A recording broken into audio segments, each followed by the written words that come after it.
Express Wellness's Occupational Medicine Services provides a comprehensive, effective management program for companies of all sizes. From small businesses to large corporations, their professional and courteous staff will help simplify the process and make your visit convenient and comfortable. Their clinics are proud to provide employers with drug and alcohol testing, regulatory evaluation,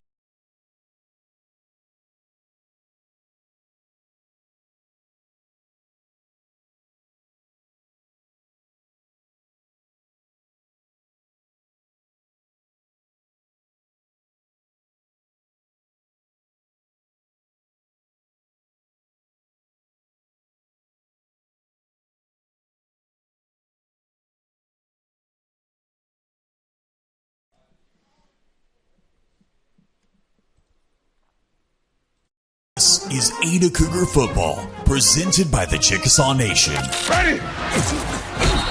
Cougar Sports is brought to you in part by Ada Nissan, First United Bank, J. Elaine Rhines Realtor, Ultimate Car Wash, Express Wellness, Carter County Dodge and Hyundai, Ramjack, Simmons Bank, Heisel Brothers, State Farm, Don Carpenter Agent, T&W Tire, Home Place Realty, Hilltop Dodge, Vision Bank, and Williamson's Furniture. Now, let's go live to the action with the voice of Ada Cougar Football, Kenny Morrison. And a very pleasant good evening, everyone, and welcome to Ada Cougar Football at KADARadio.net and Cool 99.3. It's time for district game number 3. I'm Kenny Morrison alongside Brent Smith and Trey Kinley from Oklahoma City at Energy FC Field, Taft Stadium. Historic Taft Stadium, the home of the John Marshall Bears for their home games, and the Cougars on the road tonight. The Cougars come in 2-3 on the season, 1-1 in 4A2 district play. The John Marshall Bears 1-4. They've dropped to 0-2 in district play with a loss last week to Hera. Cougars coming off that home setback to Blanchard, 41-27, trying to get things pushed in the right direction tonight, as it's a critical part of the district race. Bring in Brent Smith. Brent, good to be here tonight. Kenny, it's a beautiful evening here in Oklahoma City with the Oklahoma City skyline off to our right in the distance here. It's just a beautiful place. And, hey, let's give a shout-out to Taft Stadium and the renovation here. A beautiful, beautiful older facility, but some $12 million renovation recently here in the last year or two, or however long 2016, yeah. It is a beautiful facility here and just a great night for Cougar football. Should be fun tonight. The Cougars, with this game, could stay right in the thick of the district race here with this be game number 3 of 7, and you really need a win here tonight against the John Marshall Bears. Able to catch up with head coach Brad Osteen on Thursday morning in our sit-down interview. Talked to Coach on and off the interview, but we got that Coach's Corner. He's going to tell you what to expect tonight. That's right around the corner. Stay with us. Coach's Corner with Coach Osteen coming up next. You're listening and watching the Ada Cougars live at KADARadio.net. Tonight's broadcast is a presentation of the Chickasaw Nation. Express Wellness's Occupational Medicine Services provides a comprehensive, effective management program for companies of all sizes. From small businesses to large corporations, their professional and courteous staff will help simplify the process and make your visit convenient and comfortable. Their clinics are proud to provide employers with drug and alcohol testing, regulatory evaluations, and treatment of work-related injuries and illnesses. To learn more about the occupational medicine services provided, visit Express Wellness online at expresswellnessurgentcare.com. Good luck, Ada Cougars. We at Carter County Dodge and Carter County Hyundai are honored to support you in all of your school, sports, and extracurricular activities. We recognize you not only as today's students, but as tomorrow's leaders. And for that, we are grateful. As your friends and neighbors, we're here to meet all of your automotive needs at Carter County Dodge and Carter County Hyundai in Ardmore. Good luck, Ada Cougars. And remember, if it doesn't say Carter County, you paid too much. Tim Rhines here at Simmons Bank. We've been helping our customers' dreams come true since 1903. We have the products and services fit for you and the tools to help you manage your finances with ease and security. Whether you're saving and investing for the future, starting a new business, or buying a new home, we're with you every step of the way. Simmons Bank, conveniently located at 1616 East Arlington Street, is proud to support Ada High School sports. Simmons Bank, member FDIC, equal housing lender. The Ultimate Car Wash at 1020 Country Club Road in Ada has 3 Ultimate monthly wash packages available depending on your washing needs. That will allow you to wash your vehicle every day of the week for one low price. That's right, every day of the week with staff on hand to pre-wash your vehicle every time. You never have to wash your car by yourself with one of the 3 great wash packages. Ultimate Car Wash, 1020 Country Club Road in Ada. Included in your package is free use of the vacuums. For more information, come to 1020 Country Club Road in Ada today. Hello, Home Place Real Estate. How may we help you? Home Place Real Estate is pleased to bring you the broadcast of the Ada Cougar football. Buying or selling a home, land, commercial property, keep it simple. Call Home Place Real Estate. Our brand gets results. At Home Place Real Estate, hundreds of satisfied customers agree. With Home Place Real Estate, you can relax, take a deep breath, and let Home Place Real Estate manage your transaction from beginning to closing. Visit Home Place Real Estate by calling 332-4663. Go Cougs! Tribal citizens are Oklahomans, our neighbors. They make a critical difference in community after community, helping schools, building roads, expanding healthcare, benefiting everyone. We are united for Oklahoma, committed to mutual respect, shared strength, and productive partnerships. To join the conversation, visit unitedforoklahoma.com. Welcome to Coach's Corner. I'm Kenny Morse along with Cougar head coach Brad Osteen. The Ada Cougars tonight on the road against the John Marshall Bears here at Taft Stadium. The Cougars try to stay perfect away from Coisto Stadium tonight against the John Marshall Bears. Yeah, we've been playing well on the road, so look forward to hopefully we'll do it again tonight. So that's a good thing. Big district matchup. Cougars 1-1 in district play, chasing Hera, Tuttle, Cushing, Blanchard for one of the top 4 spots. A lot of football left. It starts tonight with John Marshall. Coach, before we look into the John Marshall game, had an exciting game last week against a really good Blanchard football team. 21-21 at half. Cougars fall short in the second half, but got to be proud of the effort. Again, fell behind, but fought back, got it tied at halftime. Yeah, it's just it's kind of the situation that we kind of putting ourselves in, and we're putting ourselves behind the 8 ball a little bit, coming out and giving up 14 points and falling behind, and you can't do that against really good teams. And it kind of exposed us a little bit. But our kids fought back, really proud of their effort, really proud of their performance overall for the most part. The first half, we come back and 38 seconds, 37 seconds on the clock and drive the field and score. That's big. Walk us through that last play before halftime. We dissected it in the booth on Friday and had a thrilling call of it, the Gilmore touchdown. You got 4 seconds left on the clock. You just spiked the ball, then called your final timeout. 25-yard line, 1 play left. Walk us through that last play call. It was designed and executed to a high level. Well, we tightened up the formation and drug our kind of the twin side, and we drug those guys across, and we felt like with those guys, Jack and Andrew, with their height, that they draw a lot of attention. So I felt like it was just a time and place that we could drag those guys across and then bootleg away. And if we had time to set up, we were able to step up and throw it back to the tailback, and then that gave us our best chance. I felt like it just clear those guys out and slip that tailback out the back door, and offensive line did a good job, and Carter placed the ball really well because they spied it out, and then Carter just placed the ball perfect right over the top. Darius made a great catch, and then his effort getting the ball in the end zone was tremendous. So big play going into the half. That tied the game at 21. Blanchard went on to win last week, so the Cougars try to bounce back this week against John Marshall. Coach, as the offense continues to develop, you've got to be real thrilled with the distribution of the football. Multiple guys caught passes a week ago, 4 more touchdown passes for Carter Freeland, no interception. That's 9 TDs, only 1 interception in the last 2 weeks. But the ball distribution in this offense has been good, especially last week. Yeah, our passing game has been really good. I mean, I'm very, I think, Carter's been throwing the ball extremely well. We're catching the ball really well to early on. Against McAllister and some of those guys, we had a lot of drops that would have continued drive. So kids are getting more comfortable. the kids are understanding the schemes, and Carter's just throwing the ball really well. And then, our pass protection overall has been pretty good as far as the offensive line and running back. So very pleased with that. We just got to establish a run game, and that's something that's got to be more consistent. Cougars will try to establish that run game tonight here in just a few minutes against the John Marshall Bears here from Taft Stadium. Coach John Marshall, 1-4. They were picked to do much better in the preseason. Not sure what their difficulties have been. Nonetheless, always a very athletic football team.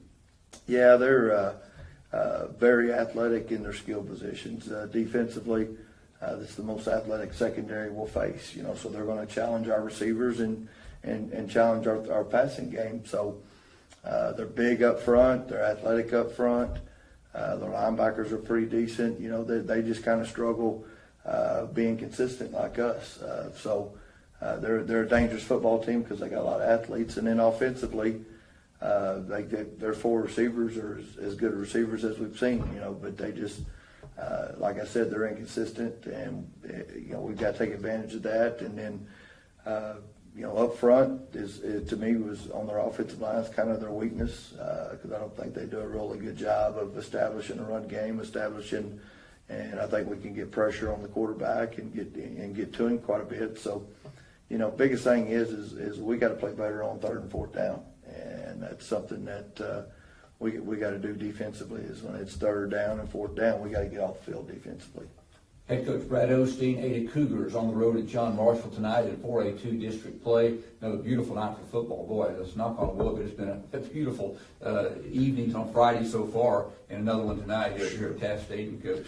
The weather's been great. We thought the weather was going to be a factor last week, so we practiced with the wet football and went through all the making sure we had everything, towels and ponchos and all those type things to keep the ball dry. But the weather's been awesome. Been a little warm early on, but it's just both teams have to play in it, so it's been a great, and I think it's going to be great tonight. As far as the weather and everything. So good night for football. I want to go back to the defensive side, and we talked about last week. The key was to get pressure on Cooksey, the Blanchard quarterback. Didn't get pressure consistently on him.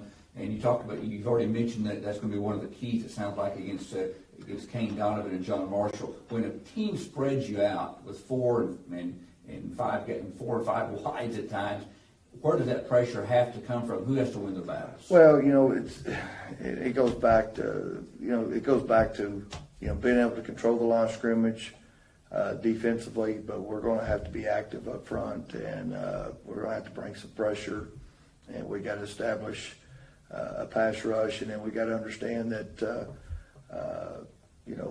they slip those screens and things out, that we've got to do a better job of recognizing and kind of smelling those things out. So the key is we just got to get better and be consistent, and then on 3rd and 4th down when it's a big situation, we got to handle it, and be ready for a screen or be ready for things and recognize those things. So we just got to play the better defense because we can't give up big plays. 5 of the touchdowns were on big plays, and we can't do that. I mean, that's just, you can't give up big plays, and 2 of those were on 4th down, and 2 of them were on third and long. And so that's just something that we've talked about as a staff, and we're going to really emphasize on playing better defense on 3rd and 4th down. Cougars against John Marshall tonight. Coach, finally, you play them one at a time, but a pretty big 2-game stretch. Looking at the schedule going forward, the teams are battling there. Here as we get about midway through after tonight, close to the district play. John Marshall and Hera back-to-back. Pretty good stretch for you Cougars. Yeah, this is 2 games. And I hate looking ahead, but you kind of have to, and it's just part of the game. As far as district play and setting yourselves up for playoffs. But tonight's a huge matchup against John Marshall. We need to go take care of business, and then obviously the next week we need to go take care of business, and then Cushing and Tuttle are predicted in the top in the district, so we need to go handle business these next 2 weeks, and then go see what happens and get after Tuttle and Cushing when those guys come up. But as far as playoff spots and stuff like that, it's big. Tonight's big. John Marshall and Ada, going to be fun tonight at Taft Stadium, the first of 2 straight road games for the Cougars. They finished the season with 2 of 3 at Coy Easto Stadium. Coach, good luck tonight. Thank you, sir. Sure appreciate it. For Brad Osteen, I'm Kenny Morrison. Stay with us. The kickoff coming up next right here on the Cougar Sports Network. You know, the only time orange and maroon go good together is when a Cougar fan is on a Kubota. At GP Rents, we're cheering on your favorite team to get that win. You'll be winning, too, if you tackle that big project. And we have a wide range of Kubota rental equipment to give you a hand. From Kubota skid steers to lawn equipment and everything in between, your Kubota rental will be clean and ready to work for you. It's time to work smarter, not harder, with GP Rents. Call GP Rents Ada at 833-I-RENT-GP. And let's get to winning on a Kubota. Foundation damage is a common problem in our area, a problem that won't fix itself. Ramjack has been the foundation experts for over 40 years. Our patented system of deep-driven steel piling stops damaging settlement, puts your home back on a solid foundation. We offer affordable solutions with a transferable warranty for the life of your home. Call for a free on-site evaluation today or visit us on the web for more information. Rely on Ramjack. All successful teams have individuals working toward common goals. One of our goals here at Ada Nissan is to provide customers with the best possible buying experience. One of our other goals is to support programs that provide positive environment for our youth. That's why Ada Nissan is proud to support Cougar Athletics. Ada Nissan realizes that Cougar Athletics promotes sportsmanship, the value of hard work, and helps develop their young athletes to become positive role models. We wish all the Cougar athletes, coaches, and staff a very successful 2021 season. Go Cougs! This is Lucas Clark, president of First United Bank here in Ada. We measure success not just with numbers, but with a commitment to faith, financial well-being, personal development, and wellness. It's how we spend life wisely. If that doesn't sound like a bank, welcome to First United. Learn more at spendlifewisely.com. Proud supporter of the Ada Cougars, member FDIC. Jesse Williamson with Williamson's Furniture, 827 Lonnie Abbott Boulevard in Ada. Looking for quality furniture that will last? We have a great selection of made in America quality furniture and mattresses. For over 51 years, my family has been serving Southern Oklahoma from our original store in Pauls Valley. We offer 12 months no interest with approved credit. So if you're looking for a house full of made in America furniture, come by Williamson's and let us make your house a home. 827 Lonnie Abbott Boulevard in Ada, home of the HGTV Home Design Center. There's a new 7-year tractor warranty in town. Now, only Mahindra tractors have the industry's best 7-year limited powertrain warranty. That's right, not 5 years, not 6, but a full 7 years. Only on the world's #1 selling tractor, Mahindra. Stop by Hassel Brothers and see the complete line of Mahindra tractors at 1914 North Broadway in Ada, or call us at 332-8453. Warranty on select models. See Mahindra warranty policy for details. Welcome back to Taft Stadium, downtown Oklahoma City. Kenny Morrison, Britt Smith, and Trey Kinley, and cameraman Cliff Tomlinson on the deck outside, getting us great views of Cougar football tonight. About 12, 13 minutes away from the kickoff. You heard Coach Osteen in our Coach's Corner. And Brent, big football game tonight. The Cougars took a tough one last week to Blanchard, and John Marshall's been struggling. They were picked a little higher coming in, but they've again, the teams they've lost to, they're 1-4. The teams they've lost to, their 4 losses, combined record of 17-4, and ranked, most of those ranked in their respective classes. I mentioned the Cougars' 3 losses. Their opponents in those 3 losses, 13-1.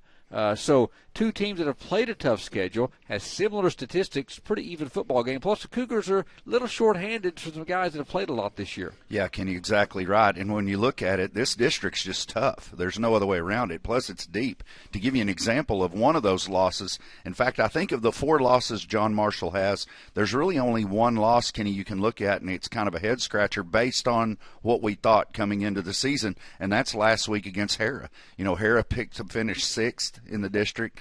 Ada's supposed to be right there with John Marshall for that 4-5 spot, according to the coaches anyway, before the season has started. And Hara jumps up and beats them 21-6 last week. But the other losses are to a really powerful Heritage Hall team, a really good Bethany team, and then Blanchard. We saw just how good they were last week. So don't let this game sneak up on you or fool you. This is going to be a dogfight. In fact, when we look at it last year, a defensive struggle, 7-6 final, the Cougars get a win. I think we'll see more offense tonight, but a dogfight nonetheless. So common opponents at this point would be Blanchard, 42-13. They beat John Marshall. Blanchard beat Ada 41-27. Before we take a break here, let me give you some kind of the tell of the tape here. Cougars average 22.8 points a game, allow 29.8. John Marshall averages 20 a game, allow 27.4. Cougars get 193.8 through the air. John Marshall gets 188.8 through the air. Cougars get 89 on the ground. John Marshall 107.6. Cougars get 282.8 total. John Marshall 296.4. So you look up and down, statistically, it's pretty even across the board. That's a fact, and I don't expect to see anything different tonight. I think this is a game that should, if it goes as planned, be a very, very tight ball game, and it really comes down to whoever doesn't make mistakes, whoever takes care of the football, or a major penalty could swing this game from one team to the other. Ada and John Marshall from the renovated 5 years ago Taft Stadium, downtown Oklahoma City, Northwest Expressway, and the Devon Tower over down to our right, and Northwest Expressway over to our left has really got a great view here. Should be a good football game. Looking forward to it from Taft Stadium. We'll take a break. On the other side of this break, we're going to run down some starters for you for Ada. Stay with us. You're listening and watching the Ada Cougars live at KADARadio.net, and this broadcast a presentation of the Chickasaw Nation. I was surprised. I was definitely surprised. Yep, we had no idea. Totally surprised. Can you say jaw drop? Who knew? State Farm, with these great rates? The surprise everyone's talking about is the surprisingly great rates for home and auto insurance from State Farm, especially when you combine them. When you want the real deal, call me, Don Carpenter, your State Farm agent in Ada for over 42 years today. It's time for your Ada Cougar Sports Update, brought to you by Hilltop Dodge. Hi, I'm Johnny, an Ada Cougar from the class of 86. And I'm Hunter, an Ada Cougar from the class of 13. Throw a Hail Mary over the other guys and go for the touchdown every time when you shop with Hilltop Dodge. That's right, Johnny. I've seen the mistakes other players make, but not at Hilltop Dodge. We make every play count. Cars, trucks, and SUVs, we've got the right vehicle for every player and team. Shop Hilltop Dodge for a game-winning play every time. At 1109 North Broadway in Ada. Hey, look at this. I just got totally free checking at Vision Bank. Vision Bank has free checking? Totally free. And I got a free gift when I opened my account. No monthly service charge. No. Plus I have free bill pay, free online banking, and a free instant issue debit card. And it's all free? Yes. Plus they have 3 totally free account options, and 2 of them pay interest. And they have it right here at Vision Bank? Yes, at all 8 Vision Bank locations. So totally free checking at Vision Bank. Now you've got it. Get all the details and start saving today with totally free checking at Vision Bank, member FDIC. If you've been thinking of selling your home, but you're not quite sure if it's the right time, or if your home will garner what you hope will be a suitable return, call or text me, J. Elaine Rhines, brokered by eXp Realty, at 580-421-1926. Whether this is a first home purchase, or maybe you have an empty nest and you're ready to downsize, contact me, J. Elaine Rhines, at 580-421-1926. Let's buy or sell your home today with J. Elaine Rhines at 421-1926. Hello, I'm Keith Frazier, your store manager here at T&W Tire, 500 East Main Street here in Ada. We are your authorized Michelin tire dealer. At T&W Tire, we don't just sell tires. We also do oil changes, brakes, shocks, and front-end alignments. We also offer 24-hour roadside service. T&W Tire has one of the largest tractor-trailer tire selections around. We also have your farm, OTR, and ranch tire needs covered. T&W Tire is your complete automotive and tire center. Call 332-5145 today. Express Wellness's Occupational Medicine Services provides a comprehensive, effective management program for companies of all sizes. From small businesses to large corporations, their professional and courteous staff will help simplify the process and make your visit convenient and comfortable. Their clinics are proud to provide employers with drug and alcohol testing, regulatory evaluations, and treatment of work-related injuries and illnesses. To learn more about the occupational medicine services provided, visit Express Wellness online at expresswellnessurgentcare.com. And welcome back to Taft Stadium. A little bit of silence here. We apologize. We got the national anthem going on down below. And we will honor that. Maybe a little bit of silence here. Because we're set up tonight, we're going to honor our national anthem.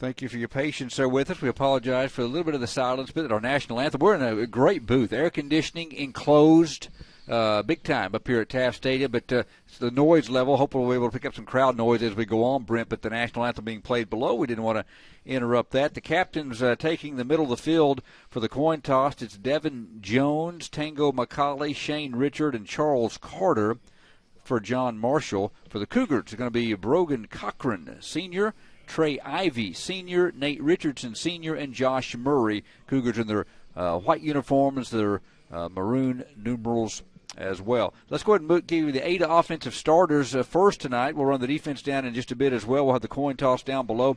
When the Cougars have the ball tonight at the left tackle position, they're going to start out with senior. He's been there most of the season. Big Josh Murray playing with that broken hand, but Josh Murray again will be your left tackle for the Ada Cougars. Caden Balthrop, the left guard.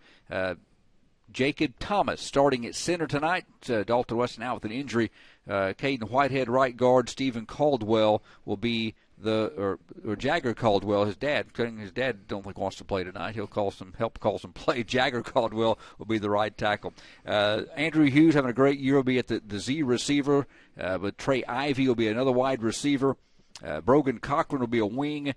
Braxton Elkin, not listed on the screen, but he will get some tight end tonight. He'll be in the game as well at times. Fisher Marr, the fullback. Caden Gallagher will start at the tailback. Darius Gilmore not playing tonight, and Carter Freeland will be the quarterback for the Ada Cougars. That's the Ada offense, and that's what we'll run down. We'll run down the defense a little bit later. Coin toss going on. Brent, we're going to take our final break, come back, have the kickoff from Taft Stadium. You're listening and watching the Ada Cougars live at KADARadio.net. Good luck, Ada Cougars.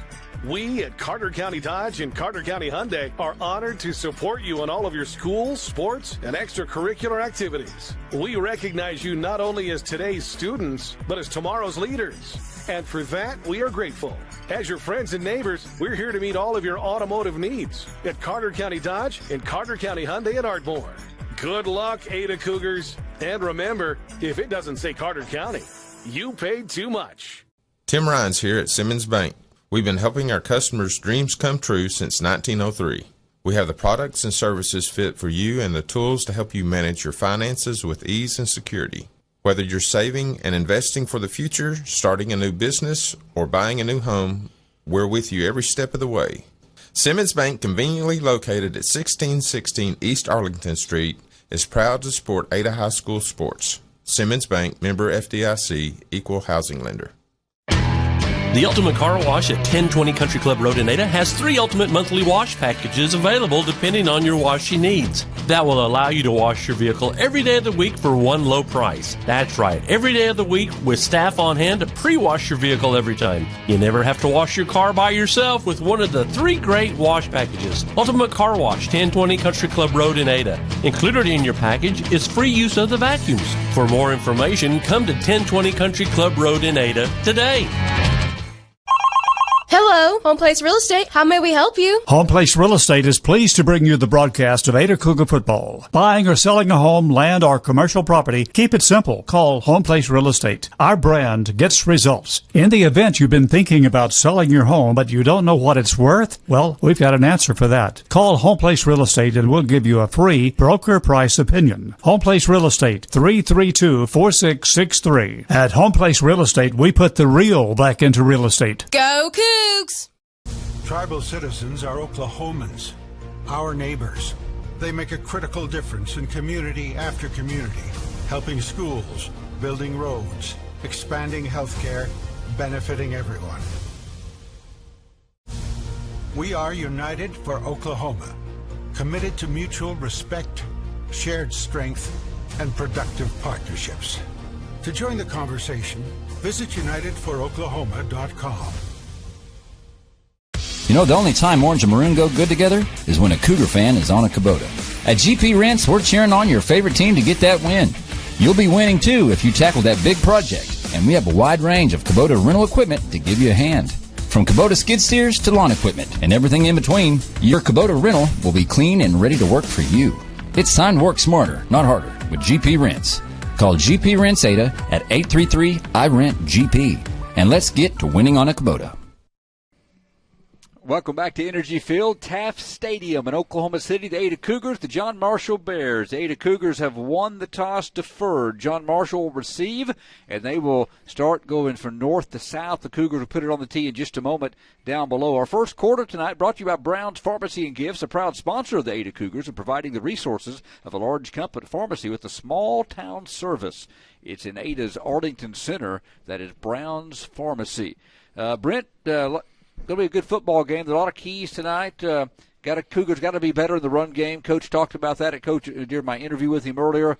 Always want to win the turnover battle, but Cougars just got to get pressure on the quarterback. That was a goal last week. Didn't happen too much. He feels like pressure on Donovan, making him rush things, because he will make mistakes. If you can get a little pressure on him, that's going to be a big key as well. Yeah, Kenny, as you mentioned, Kane Donovan, the young man, senior quarterback, number 5, as John Marshall in their blue and red uniforms here tonight, is 69 of 142 for 994 yards, 9 touchdowns. But as you said, he can be a little bit loose with the football at times with 7 picks. And so the offense definitely goes through him. The Cougars are going to have to find a way to put pressure on him. And to make matters a little bit more challenging, they don't have Taden out on the field tonight, who's been a big-time pass rusher for them. Ball on the left hash at the 40-yard line, and the ball is put in the air by Tyler Walker. A kick is going to be caught and down to a knee at the 29-yard line on the pooch kick. Catching it out there for John Marshall, and it going down to one knee was Kylan Drennan. And John Marshall will start first and 10, setting up shop for the first time tonight, north end of Taft Stadium, moving from left to right. Now, the Cougars, we didn't give you the defense a moment ago. I needed to get to a break, but we'll get the monster is Brogan Cochran. That's left defensive end. The nose is Caden Balthrop.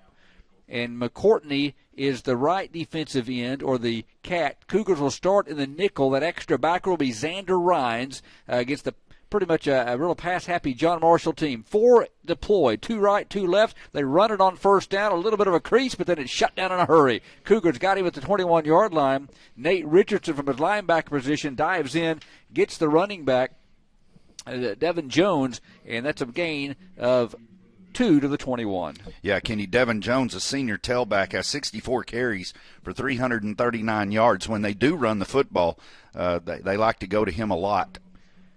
2nd and 9. The official start of that line was the 30. Here's a handoff to Jones again. Gets outside 35, 36, stood up 37, spins to the 40. Got away from Jonah Ascension at the 37 and busts across to the 41. Nate Richardson finally had to clean it up, but a pass-happy team running it on the first 2 plays of the game.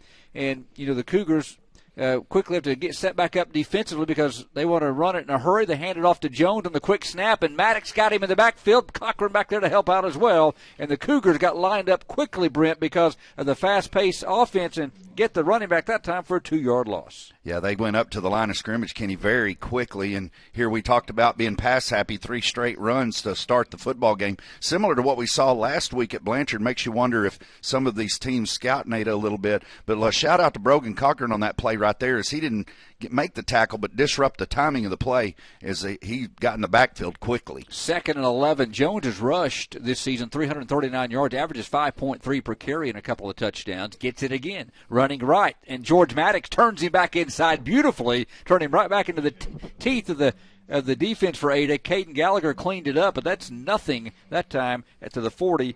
No gain on the great turn-in by Maddox, and Gallagher cleaned it up. Yeah, Cougars did a really nice job on that play of containment as he turned him back inside, because looking at this Devian Jones young man, he is definitely shifty. You can tell he's wanting to get going tonight with 4 straight runs to start the football game. Cougars got him behind the sticks at 3rd and 11. Right hash mark the ball. Got twin receivers to the near side of the right side. Man in motion comes left to right. Donovan, the quarterback, takes the snap. Back in the pocket, throws a little screen, and it's caught, but nowhere to go. Caden Gallagher chases down Jones. If they ran a screen play, and Gallagher, Brent, was not fooled for one moment down below, and the junior chased him down on the left hash at the 40. No, just a great play by KK on there. He was out in the open field there. It looked like the the young man, the tailback there for John Marshall, tries to juke him, and it did not work as he did a great job of running him down from behind, Kenny, looked like on that play, showing some speed on the Cougars side of the defense. Sebastian Panada, a freshman, will punt it. Trey Ivy stands deep. At least he's a scheduled punter. He's supposed to be 85. Let's see if that's who indeed is back there. He's listed on the depth chart, and he steps into the ball at the 30. It's not a good kick. It's in Cougar territory at the 47 and rolling dead at the 48-yard line. Only an 8-yard punt, no return. And yep, it was actually not. It was Panada who punted it. It's going to be Seth Shelton, and that goes, Brent, is only a 8-yard punt, no return. No, great pressure up the middle by number 27, Sutton Boynton, on that play. Almost looked like it caught him off guard, Kenny. He got through there so clean that he kind of pulled up just a little bit, not wanting to run into the punter, but may have disrupted his timing there just enough. And you're right, Cougars set up shop on the John Marshall side of the 50-yard line with great field position. This Cougar offense has thrown for 9 touchdown passes the last 2 weeks. They deployed receivers, 2 to the left, 1 to the right, ball on the left hash. Run up the middle with KK. Right up the gut, off the right side of that offensive line, thrust to the 46 in John Marshall territory. Yeah, and John Marshall, Kenny, on that, they've got athletes all over the field. They look the part, and they've certainly got a lot of speed and some size across the defensive line. It's going to be interesting to see how Ada matches up against that size tonight, as they are, once again, as many weeks this year, outweighed certainly across the line of scrimmage. Hughes and Ascension go wide right. The officials got a timeout. Yep, Jonah's got to get his knees covered up as he went out, so he'll be replaced by Sutton Boynton, and the Cougars go right back to the line of scrimmage with Hughes in the slot to the right. You got Jack Morris split to the near side of the left side. Shotgun formation, Gallagher beside Freeland, who sprints right.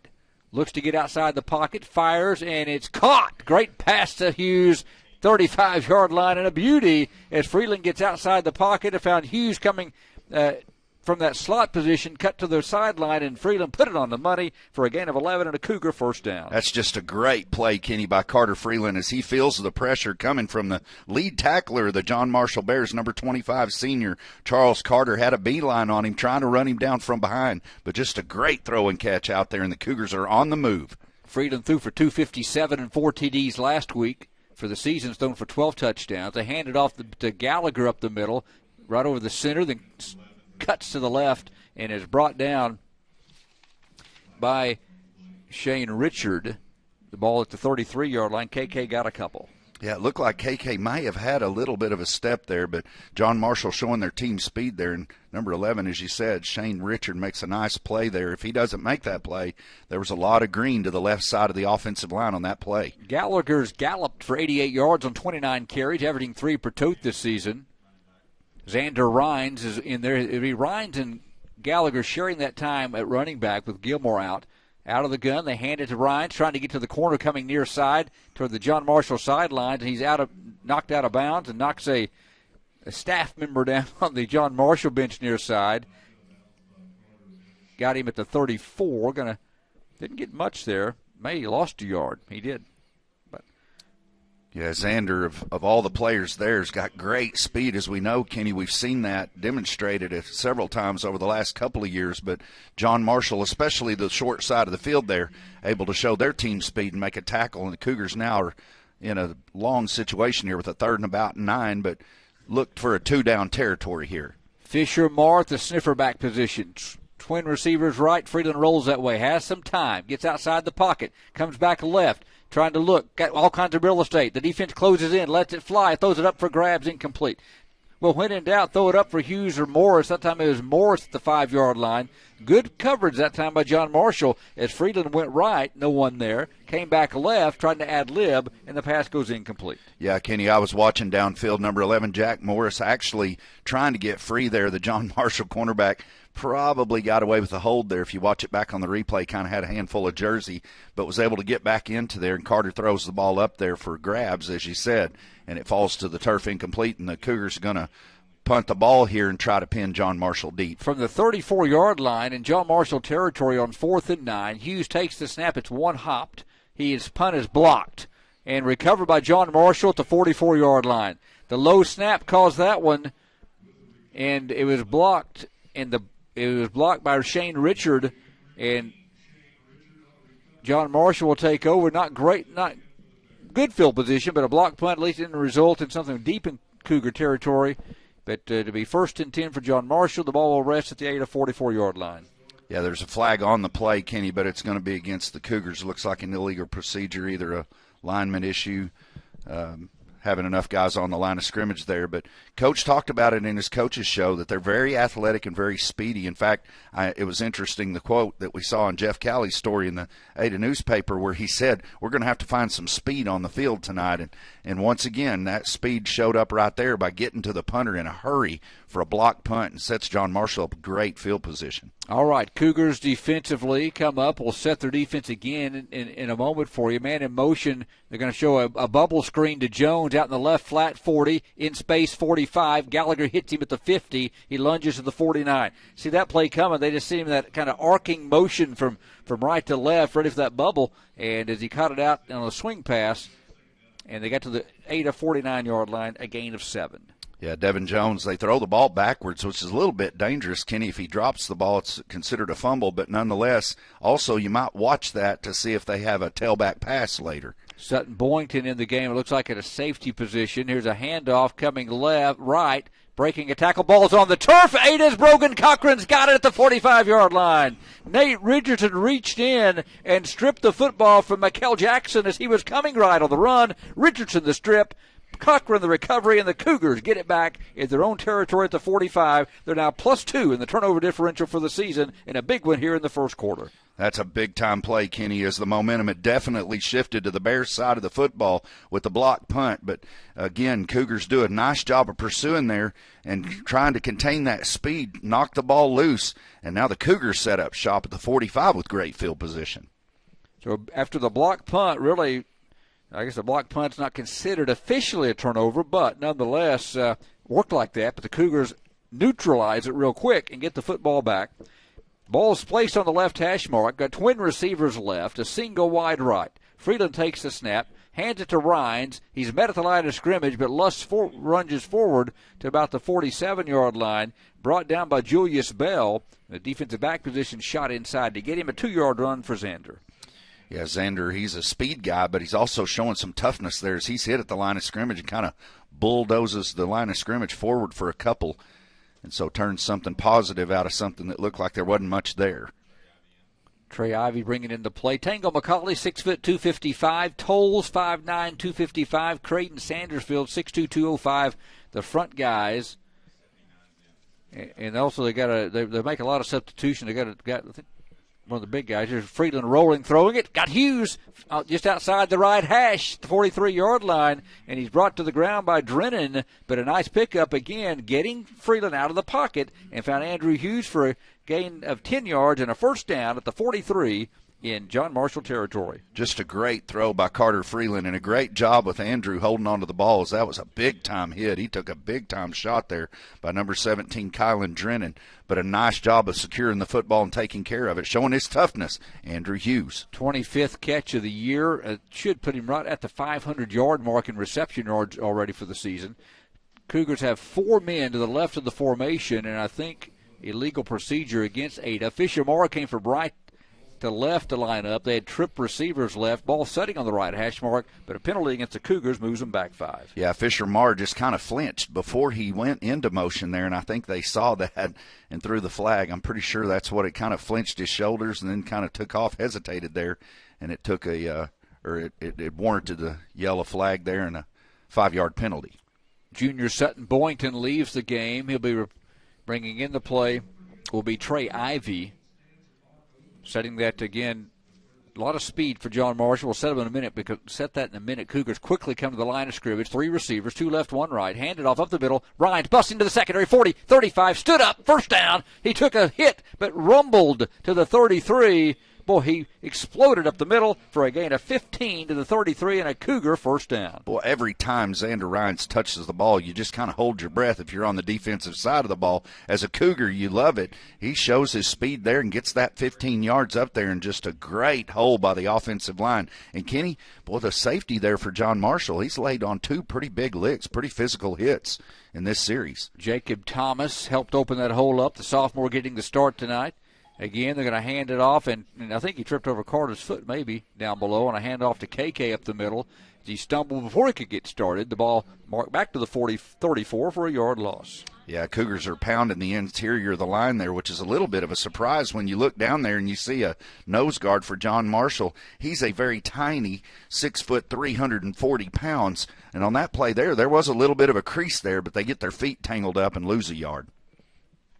Caius Henry, 5'10", 160, going to match up with Andrew Hughes out here. Hughes to the near side. Ball to the right hash mark. Freeland takes the snap, hands it off. KK gets by the first line and gets almost to the secondary before he's drugged down by Charles Carter at the 31-yard line. But a gain of 3. KK almost had some room. In fact, did have some room if he could get by Charles Carter, who made a nice play. Good player, Charles Carter, one of their leading tacklers. Yeah, he is their leading tackler with 48 tackles so far this season, Kenny. But, boy, number 16, Creighton Sanderfield, a junior defensive end, got into the backfield quickly there. It was almost there. And KK just goes whoop and goes around him for a nice gain. John Marshall plays a 4-3 defense primarily. Trip receivers left. Freeland rolls that way, looking downfield, fires, and it's over Jack Morris's head. Really came to the short side of the field. Could have dumped it off to Hughes, let him catch and run. Instead, tried to get it into Morris. Pass incomplete. Had two defenders surrounded him. The Cougars will probably go for it this time on 4th down at the 33 in John Marshall territory. Yeah, Carter this time going to his left, which is a little bit more of a difficult throw for a right-handed quarterback. But, boy, Kenny, that ball had some sauce on it. He put that thing, it was spinning in a hurry. It went through the hands of the intended receiver for the Cougars. 3:30 to play opening quarter from Taft Stadium. Cougars moving from south to north down below, or right to left.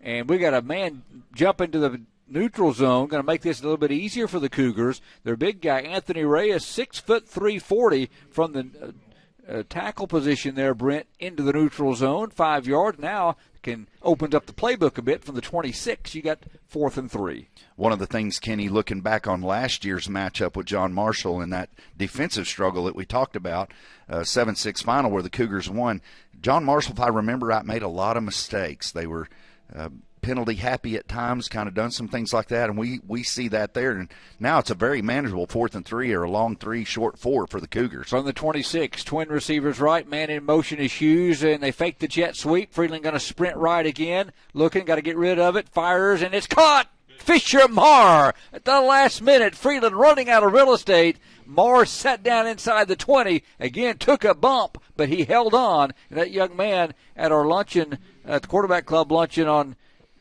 Thursday? Good to see him.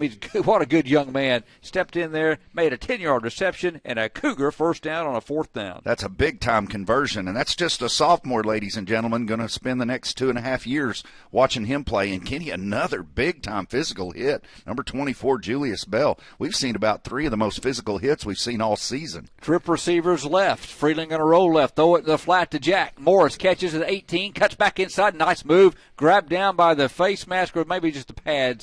Got down to the 10-yard line. That's a nice run. He didn't hesitate. Saw the angle to cut back inside. Brenton got 6, make it 5 to the 11. Yeah, again, just a junior. I mean, the future looks bright for the Cougars, and a nice move. Most of the receivers at times will want to try to get to the outside, but he saw that lane to the inside and gained some extra yardage there, and a nice first down play brings up 2nd and about 5. Ball at the 11. Boynton and Hughes go wide right. Ball on the left hash mark. Xander up the middle. Hole collapses. Nothing there that time as he was hit by Tango Macaulay at the 11-yard line. Cougars going to have a 3rd and 5. That 4th down conversion a moment ago made the Cougars 7 of 12 on 4th down tries this season. That's a nice percentage on 4th down, Kenny. You'll take that. And, boy, there wasn't no tango taking place there. It was a big-time hit. We're seeing some very physical play on the side of the John Marshall Bears. They rotate. They're not a deep team, but they you look at their numbers, average numbers down there, but they will rotate several along that offensive and defensive line. Cougars have 3rd and 5. Ball sitting on the left hash. Rhines beside Freeland. Hughes in motion. Jet sweep. Andrew, nope, they fake it. Freeland gets out of trouble, steps up, throws back across his body to the back of the end zone. Nice pass. It's incomplete, but I thought I just lived to play another day that time. Maybe not a year ago, but this time the mature Carter Freeland just said, put it in a place where if Ivy gets it, great. If he doesn't, we'll have 4th down. Kenny, as you said, sometimes a good pass is an incomplete pass and not forcing the ball there. Carter's on the run a little bit, having some pressure there by the John Marshall Bears, and the Cougars are going to have to make this 8 of what? 13 and need to convert this 4th down here to keep the drive alive. 11th play of the drive that started at their own 45 after the fumble recovery by Brogan Cochran, and Caldwell has jumped. Jagger Caldwell apparently missed the snap count. The Cougars went to a hard snap, and Caldwell jumps and makes it 4th now and 8 for the Cougars to move it back to the 16. Yeah, just mentioned that John Marshall at times, Kenny, can be very undisciplined. The Cougars trying a hard count there to draw them off sides, but as you said, someone didn't get the snap count there, and now it's 4th and 10 rather than 4th and 5, and you wonder, will they go back to the hard count again just to see if they can catch John Marshall and get that 5 yards back. Big guys up front for Ada: Josh Murray, Caden Balthrop, Jacob Thomas, Caden Whitehead, Jagger Caldwell left to right. Morris in the slot to the left, Hughes and Boynton wide right. Balt in the middle of the field. Freeland sprints, right, rush, chase, sacked, 30-yard line. They came with a blitz, and they got Carter, didn't get rid of the football, and that's a 14-yard loss, and the Cougars turned it over on downs. Yeah, the pressure the John Marshall Bears there just got. Again, Kenny, we've talked about it, and we'll talk about it all night. They've got a lot of team speed, and they showed it again there as Carter couldn't get away from the pressure. It's one of those that you'd kind of like him to take that risk on a 4th down play and throw it up a little bit and maybe pin them down a little deeper, or maybe you get a pass interference. But nonetheless, the Cougars now go back out on defense. So the Cougar defense playing a nickel package for a lot of this night. They put in that because of the pass happiness. Xander, they may go with Ryan's out right now, may go back to their base set. Yep, we got a John Marshall timeout. We'll take 1-2. First quarter, $1:25 left. No score, Ada and John Marshall from Taft Stadium. You're listening and watching the Ada Cougars live at KADARadio.net. Broadcast a presentation of the Chickasaw Nation. Foundation damage is a common problem in our area, a problem that won't fix itself. Ramjack has been the foundation experts for over 40 years. Our patented system of deep-driven steel piling stops damaging settlement. Put your home back on a solid foundation. We offer affordable solutions with a transferable warranty for the life of your home. Call for a free on-site evaluation today or visit us on the web for more information. Rely on Ramjack. John Marshall from their own 30-yard line, 1st and 10 after Ada turns it over on downs. 1:25 to play. Kenny Morrison, Britt Smith, Trey Kinley, Cliff Tomlinson from Taft Stadium. Trip receivers up. They got 5 deployed, two left and 3 right. This is why you play a nickel package against John Marshall. Bring Jones in motion. They throw it out to him in the flat right. Cougars trying to pursue the speedster at the 30, 35, missed 1 tackle and gets to the 37. George Maddox finally ran him out of bounds after a gain of 7. They put 5 in the formation. Then they stood again out in the flat trying to get Jones going. He got 7 on 1st down. Cougars did a nice job, Kenny, on that play recovering, because 7 yards on that play looked like it was going to be a lot more, as the team speed and the philosophy of the John Marshall Bears is pretty simple. It looks like to me, get Devin Jones out in the open and try to see if he can bust one. He plays running back right now. He's a flanker to the right. Again, 5 deployed, 3 left, 2 right. Ball on the right hash mark. Empty back. Cougars drop 8. They throw it out in the flat again to a wide open Jones, and he's been the guy you've mentioned, Brent, they've gone to. That's a pitch and catch to the 49 and a 1st down for John Marshall. Yeah, the Cougars are respecting Devin's speed out there in the edge, but just such a big cushion there. It's just an easy pitch and catch right now. Going to have to make an adjustment on there, and even with the speed, try to press cover maybe just a little bit. And they're quickly to the line of scrimmage. Will set the Cougars defense. We've got some substitutions in there. There's a pass again to Jones on the right boundary. George Maddox got in this time at the 45 after a short game. For the Cougars, there's a 44 in there. Y'all run down that number again. They just got a new Thad Cathy. He did not even on the updated roster was listed as 51. But sorry, so Thad Cathy is wearing 44. We'll get that adjusted in at the nose guard position. That gain went to the 46-yard line in Ada territory. They got 5. Second down and 5 to go. Donovan, the quarterback, hands it off up the middle and into the secondary for about 8 yards. Carl McCourtney made the first hit on Charles Carter, 6'1", 205 senior backup running back. And that time right up the middle, got a first down. Boynton also in on the tackle. They get to the 38, an 8-yard pickup, and a first down for John Marshall. Brent, their best drive of the game. Yeah, Cougars got some penetration there. It's just the quickness of the tailback there, number 25, Charles Carter, who leads the team in tackles, also runs the football quite a bit, did a nice job of juking the pressure there and made a positive yardage on that play. Jackson in motion right to left. They're going to hand it off to Carter coming right.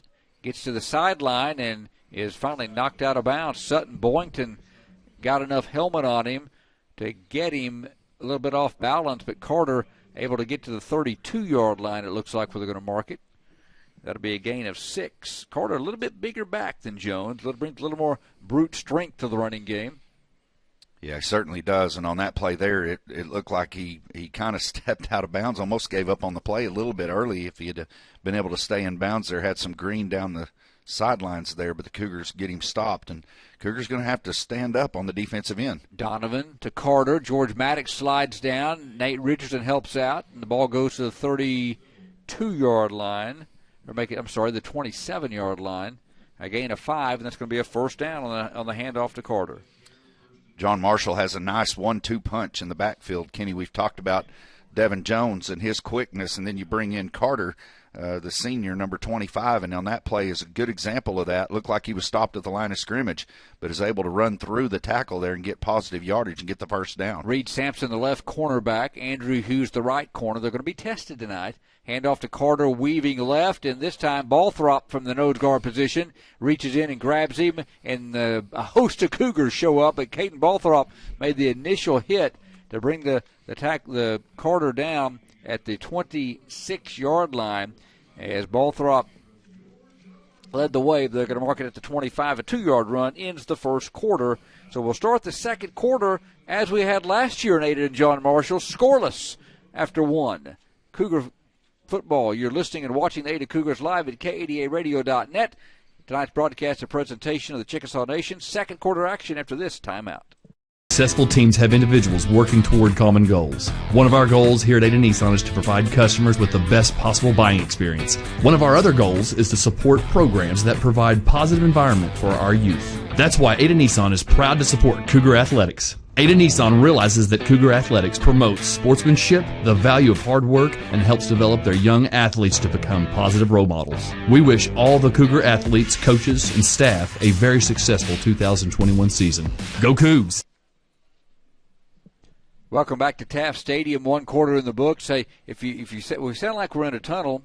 We're used to being right amongst the crowd and the crowd noise. You probably don't hear a lot tonight. Not a big crowd on hand for John Marshall. Cougars have some across the way, but we're in a great air conditioning booth here at Energy Stadium, at Taft Stadium, Energy Field. But what we crowd noise, the crowd noise we can pick up is what's down below coming through our camera for the feed. So hopefully it's you can hear a little bit. 1 quarter in the books, second down for John Marshall, and the Cougars have jumped off sides. The ball at the 8 to 25-yard line. And Brogan Cochran got into the neutral zone, so that's going to move it to the 20, Brent. That makes it just a 2nd and 2 now. As John Marshall started this drive at their own 30 after the Cougars turned it over on downs. And it'll be 2nd down and 3. Cougars had, 44 yards of offense in the first quarter. John Marshall had, I think, 66 and just got a penalty to move it to the 20-yard line. Yeah, Kenny, in these close games, everybody had Ada and John Marshall fighting for that 4th spot. Those penalties are crucial, and so got to clean it up. 3rd down and call it 3. They hand it off to Carter, weaving inside. Fisher-Marr didn't go for the jab step, got him around the ankles. George Maddox, 2 good sophomore linebackers in there for the Cougars, right to the knees of Carter and brought him down at the 18. It's 3rd and 1. Yeah, this is a big play here, Kenny, for the Cougars. You got to think John Marshall, I'm not sure what they have in the special teams as far as a field goal kicker, but with a 3rd and 1, you got to think this is 2-down territory. So you've got to look for some stunts. Cougars looking to use their speed against the size of the John Marshall offensive line and maybe try to hit the back in the backfield, dropping for a loss and make fourth down a little more interesting. Yeah, they'll be going for it according to their stats. Not real prolific in the kicking game. They hand it off. They got a big hole for Jones. Outside, 15-10 to the 5. Cuts back inside into the end zone for the touchdown. But we got a flag as Jones burst into the secondary, showed his speed, then made a nifty move. Went for an 18-yard touchdown, but there's laundry on the field, and I think it's coming back. Trey Kinley was on it. He saw it away from the play, a hold against John Marshall. Yeah, Kenny, on that play there was actually a hold in the interior part of the line, and then there was another one out in the flat. I think the one out in the flat is the one the back judge actually spotted, and a big play there for the Cougar defense. It was a nice gain, helped out by the hold. Sometimes that kind of makes a difference when you pull somebody to the ground like that. But now it's a 3rd and about 6 for the Cougars, and it makes it a lot more interesting if you can get a stop here. Ball moved back to the 23. You got 4 receivers deployed, 2 right, 2 left. Ball rests on the left hash mark. Kane Donovan's the quarterback, 6'4", 170 senior. Just under 50% accuracy this year, and the Cougars have jumped again. That time Carl McCourtney and jumped. Thad Cathy also in the game, but Carl plunges into the neutral zone on the hard snap count. Both teams using that hard count, and the Cougars have jumped a couple of times. That moves the ball to the 18, makes it right back to 3rd down and just 1. Yeah, you want to know why most coaches are gray-haired or bald-headed? That's it. I mean, you got a team backed up 3rd and 6, got a chance to really stuff them, and then jump off sides on the hard count there is tough. But 2 in the backfield this time beside Donovan, and George Maddox hit the ball carrier Carter at the 19, but the strong young man lunged forward to the 15, a 3-yard pickup and a first down for John Marshall. Yeah, a couple of different defenders for the Cougars hit Carter there. It looked like they had him at the line of scrimmage, but that young man is strong, keeps those big legs pumping, and it converts to a first down where, boy, that jumping in the neutral zone, Kenny, it wasn't a very big gain on that 3rd down play. But that jumping in the neutral zone sure came back to bite them. John Marshall averages 255 a man on their front 5 offensively. 5 deployed again. Jones in motion left to right across the formation. Going to swing it out right at the 20, and the Cougars pursue it but miss a tackle at the 20, and Jones turns it up inside the 15. Reed Sampson pushed him out of bounds. George Maddox had a beat on him, though. As soon as he caught it, he read it beautifully, but just couldn't get the elusive Jones down. He kind of slithered underneath and got 4 down to, let's call it the 12-yard line, only a 3-yard pickup. Yeah, Kenny, as you mentioned there, Maddox had a beat on him. Boy, he looked like he had him stopped for about a 5-yard loss. Devin just dips his head, goes underneath the arms of the defensive back there for Ada and gets a positive gain out of the quad play. Receivers left. They throw it out there, and Andrew Hughes says, no, Mr. Jones. Rides him backward at the 15. They put 4 receivers to the left, and simply that wide receiver screen, again, trying to get it to Jones, but Hughes busted through him in a hurry and brings the receiver down for a 3-yard loss. Yeah, Hughes, exactly that. Makes a nice play out and keeps his head up, and when he does, he just kind of squares him up. Plus, he got there just right after the football, so nice job by Andrew Hughes, not giving the tailback time to get his feet moving. 3rd and 10, Julius Bell, Mikel Jackson go wide right. Also wide is Jay-Sean Jackson. They got trips to the right, single receiver to the left side. Donovan back to pass, flush, throws, caught, 10-yard line. Marr trying to get the tackle, does inside the 5. The receiver all the way down to the 1-yard line. As Donovan stepped up inside the pocket. And who caught that? Was it number 13? Looked like Jackson maybe, for a first down and goal at the 8:01. Yeah, the quarterback felt the pressure there. Cougars brought an extra man. They've been running that 3-down lineman set. Brought an extra man, flushes him out to the right, and he just makes a nice throw out into the flat. And a big-time conversion for the John Marshall Bears. And unfortunate for the Cougars, and now it brings up a first, and they're sniffing the goal line. 3 in the formation. They got 2 running backs beside Donovan, 1 left, 1 right. They hand it off to Carter. He's hitting the backfield, but he gets into the end zone. Cougars got through and hit him in the backfield. Looked like it's Maddox maybe down below. Him or Morrow won as they turn it. It is George, but Carter able to get into the end zone. He's a strong running back, Charles Carter, and John Marshall struck first at the 9:16 mark of the first quarter. It's 6-0.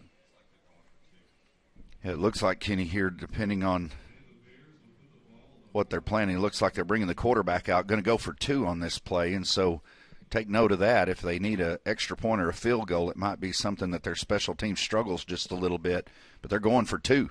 And they got 1, 2, 3 deployed. John Marshall going to use a timeout. They had 4 receivers out going for 2. We'll keep it right here. John Marshall looks like maybe had 10 guys on the field, had to use a timeout. They lead at 6-0. Pretty impressive drive as they started their own 30, Brent, and went 70 yards. There was 3 penalties on the play. A couple of them made to them. So 13 plays, 70 yards. Yeah, the penalties are what you're going to look back if you're a Cougar fan on that particular drive and say, man, clean that up just a little bit, and it may have ended a little different. But nonetheless, the John Marshall Bears get on the scoreboard first, and the ball will be handed back to the Cougars here momentarily, and they'll have an opportunity to answer that touchdown. But right now, this is a big play, Kenny, because as you know, an extra point could be the difference, as we saw that last year at 7-6. So keep our eye out here for this 2-point conversion by the Bears. So they will start going for 2. The ball placed at the 3-yard line. Again, they send trip receivers wide right. Ball is on the right hash mark. Jones, a single setback beside Donovan. Takes the snap, sprints, left, throw toward the end zone, incomplete. Good coverage out there by Hughes. They tried a little pass where you send the receiver out and he just kind of goes parallel with the goal line as they try to quickly get it out, and the Cougars defended it well. Pass intended for Ja'Shawn Jackson. So the Cougars turn them back. John Marshall leads 6-0.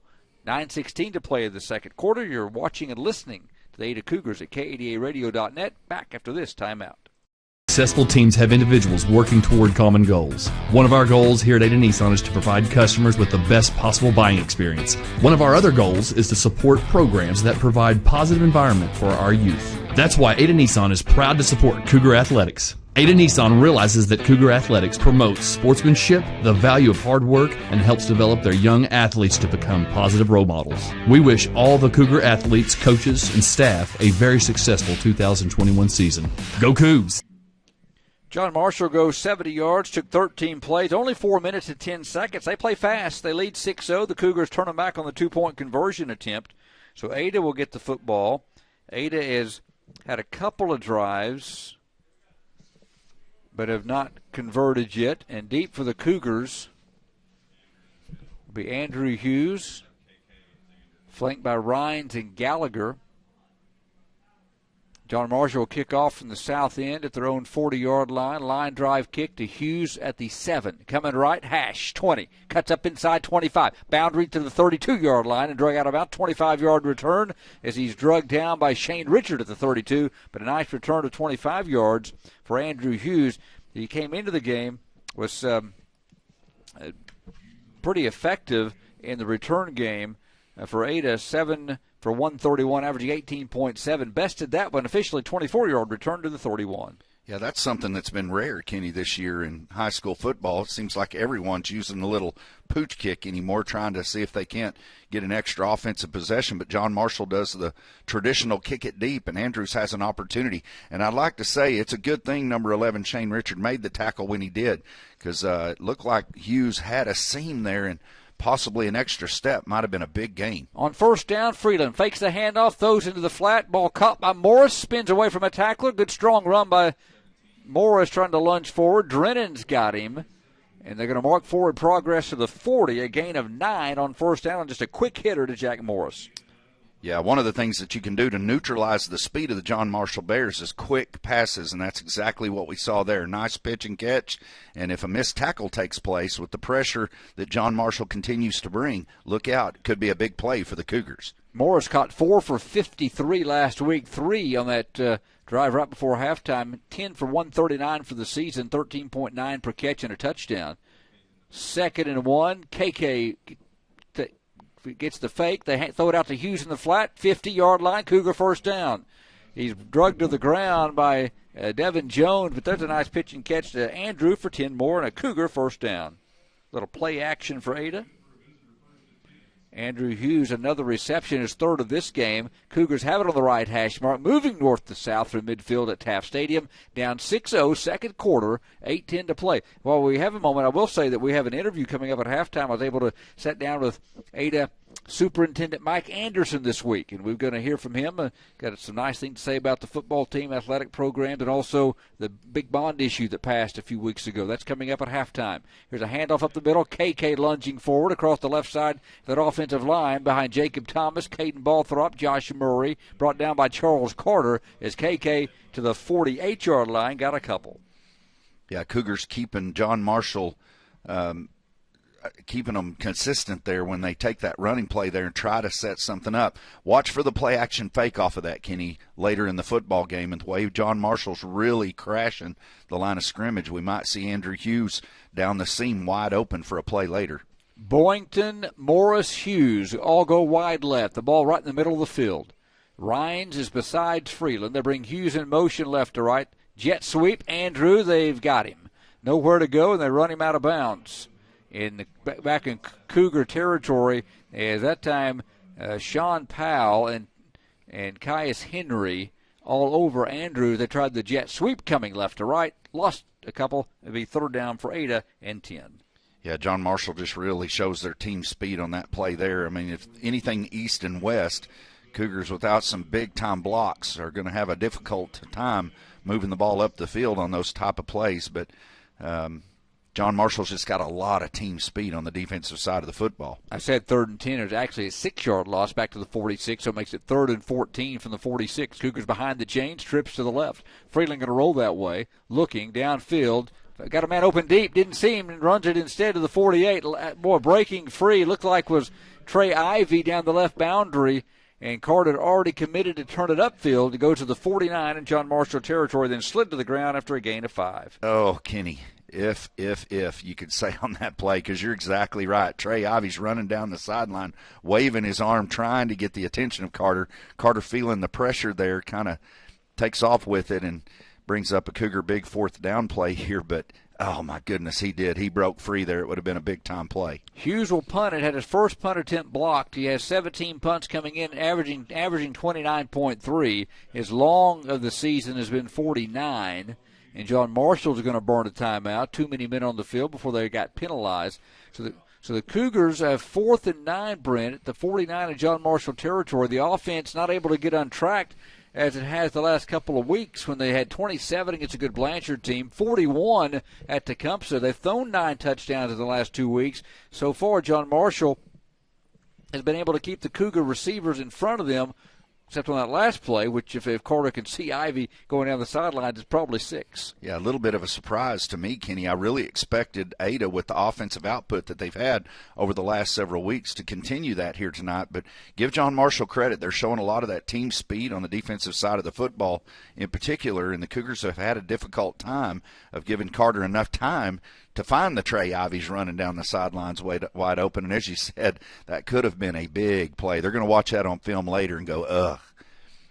4th and 9 from the 49. This is where you have to be patient as a coach. The tendency, let's go for it. Well, you're only down 6-0.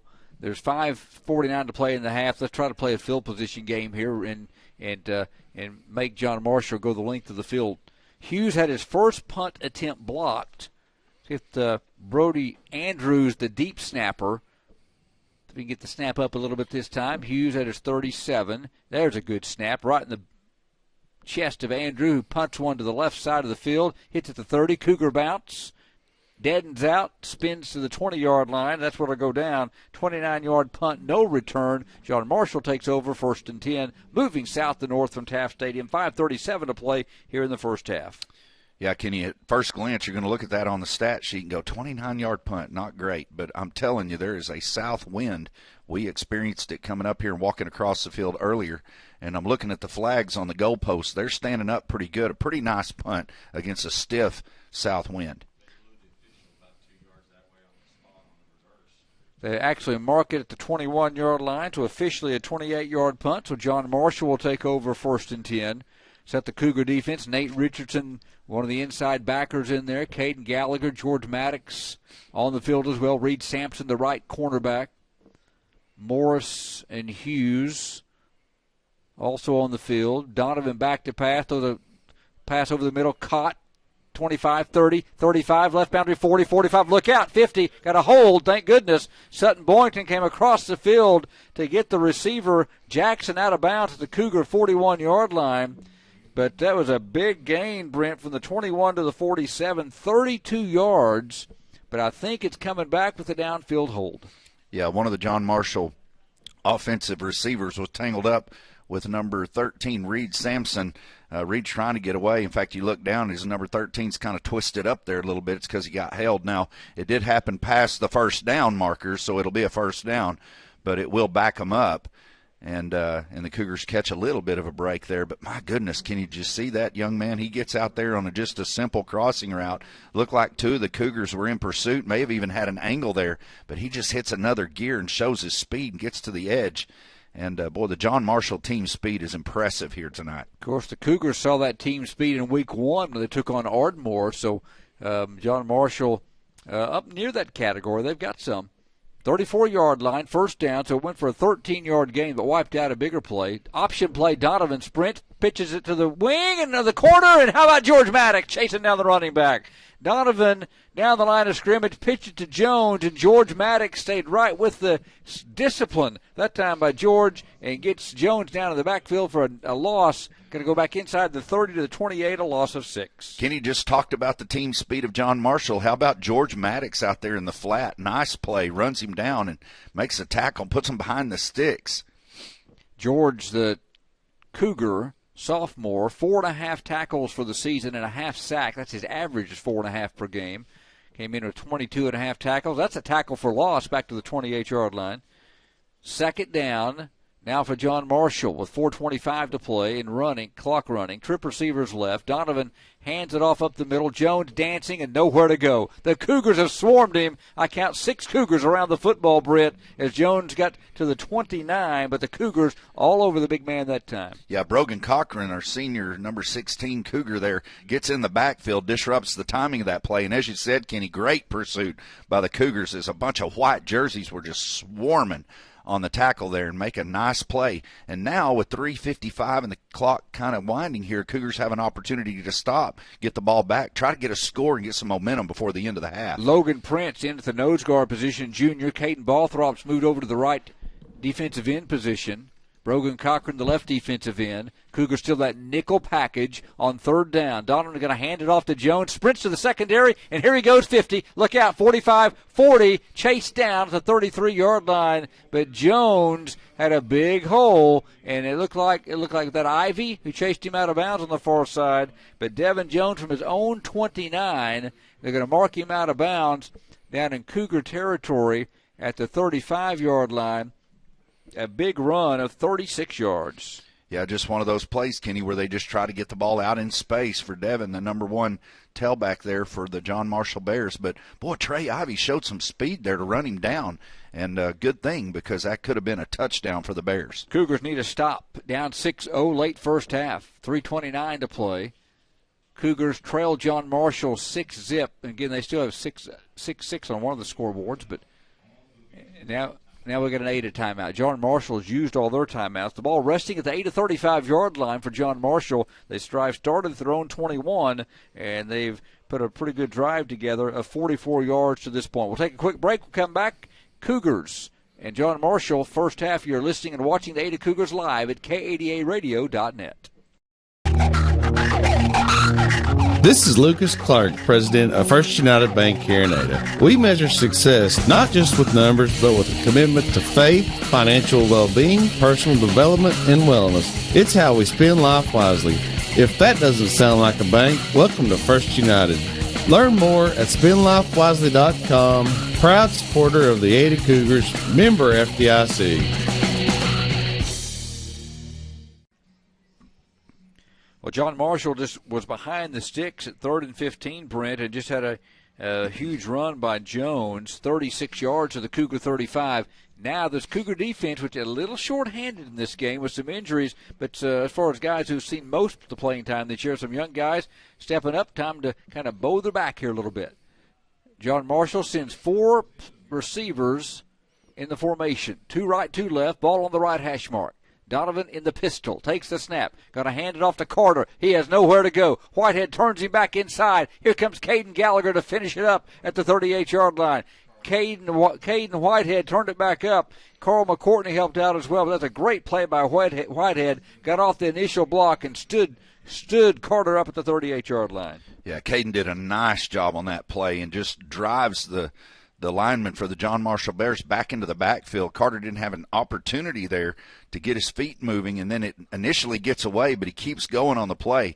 And again, Kenny, they've got the John Marshall Bears backed up behind the sticks. Got to get a stop. 2nd and 13, 38-yard line. Twin receivers left and right. Cougars in that nickel package. Donovan all kinds of time.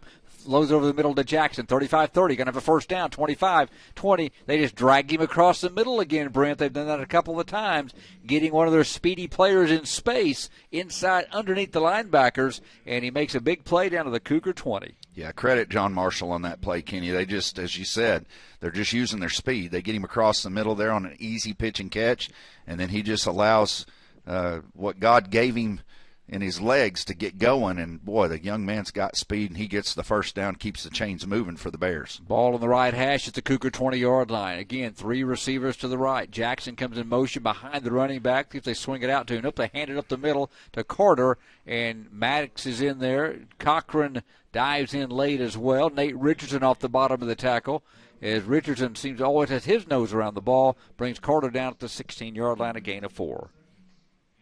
2nd and 6. John Marshall, their second consecutive sustained drive. They lead at 6-0, 2:10 and counting from Taft Stadium. First quarter, first half. In a rapidly moving first half. We've not had many of those this year. We've had some long football games tonight, moving pretty quick. Cougars trying to put a stop up here before halftime. Donovan from the shotgun, Carter to his left. The senior quarterback in the pocket. Flushed out by Balthrop, steps up, throws, caught Jones, another first down. As Jones just slithered his way out into the flat. It was drugged down out of bounds on the far side. Was that Jack over there that maybe got him? We're going to mark it at the... Yep. Taylor might have been on the catch. It's going to mark it at the 8-yard line, but it's going to be an 8-yard pickup and a first down. Yeah, clock's winding down here, Kenny, as they stop the clock on the play there with 1:38 to go. John Marshall showing right now why they were preseason number 6. We talked about it in the pregame. Their record's 1-4, but they've lost to some very good football teams. And right now, Harrah's looking pretty good. They got big old Tango McCauley in there to block at the fullback position. He blocks for Carter on the sweep left. Thad Caffey darted in and got him. Richardson finishes him off, but they ran a pitch sweep with big 255 McCauley leading the way, and they get to the Cougar 3-yard line. 2nd and goal. Yeah, John Marshall trying to move quickly here because they have no timeouts, but it looks like the Cougars take one. They're going to catch their breath and try to regroup. $1:18 to play. First half. 6-zip John Marshall. You're listening and watching the Ada Cougars live at KADARadio.net. Jesse Williamson with Williamson's Furniture, 827 Lonnie Abbott Boulevard in Ada. Looking for quality furniture that will last? We have a great selection of made in America quality furniture and mattresses. For over 51 years, my family has been serving Southern Oklahoma from our original store in Pauls Valley. We offer 12 months no interest with approved credit. So if you're looking for a house full of made in America furniture, come by Williamson's and let us make your house a home. 827 Lonnie Abbott Boulevard in Ada, home of the HGTV Home Design Center. 1:18 to play. Big defensive challenge for the Cougars here. John Marshall started at their own 21 at the 5:37 mark, and 4 minutes and 19 seconds later, they have 2nd and goal at the Cougar 3. And the Cougars use the timeout, trying to find a way to keep John Marshall out of the end zone. Trailing 6-0. Carl McCourtney ready to take his spot at the right defensive end position. Cougars, again, got to get they're spread out. Caden Whitehead at the nose guard position. You got 3 receivers. Fake, Donovan rolling right. In pursuit is McCourtney. Donovan lets it fly in the back of the end zone. Did the young man catch it in the right pylon? He did. Touchdown. What a pitch and catch. Tango McCauley. McCourtney flushed Donovan out of the pocket to the right side. And there were 2 or 3 Cougars around the football, but credit Donovan. He threaded the needle to McCauley for a John Marshall touchdown. Yeah, Kenny, there are times that you can look at it as a defender and you go, man, we just didn't defend that play well. We had a breakdown or something in that nature. That wasn't the case in that play. That's just a great pitch and catch. Cougars looked like they had the quarterback accounted for on the kind of blind bootleg there out in the flat. He had nowhere to go. He had only one place he could place that ball, and credit the young man, he did it. 12-0 John Marshall. They again will go for two. 3 receivers right. Ball is on the left hash mark this time for Donovan. Carter's to his right. He's going to sprint right, looking. Cougars force him to the sideline, and again, it's incomplete. He tried to get it outside to Taylor at the right pylon. The Cougars defend it well, so for the second time, the 2-point conversion, no good.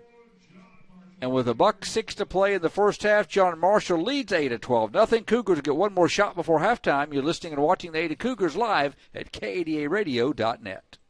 There's a new 7-year tractor warranty in town. Now, only Mahindra tractors have the industry's best 7-year limited powertrain warranty. That's right, not 5 years, not 6, but a full 7 years.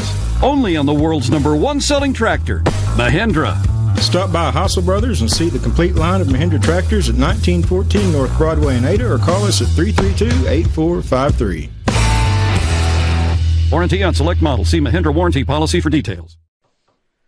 John Marshall goes on their second cross-country drive.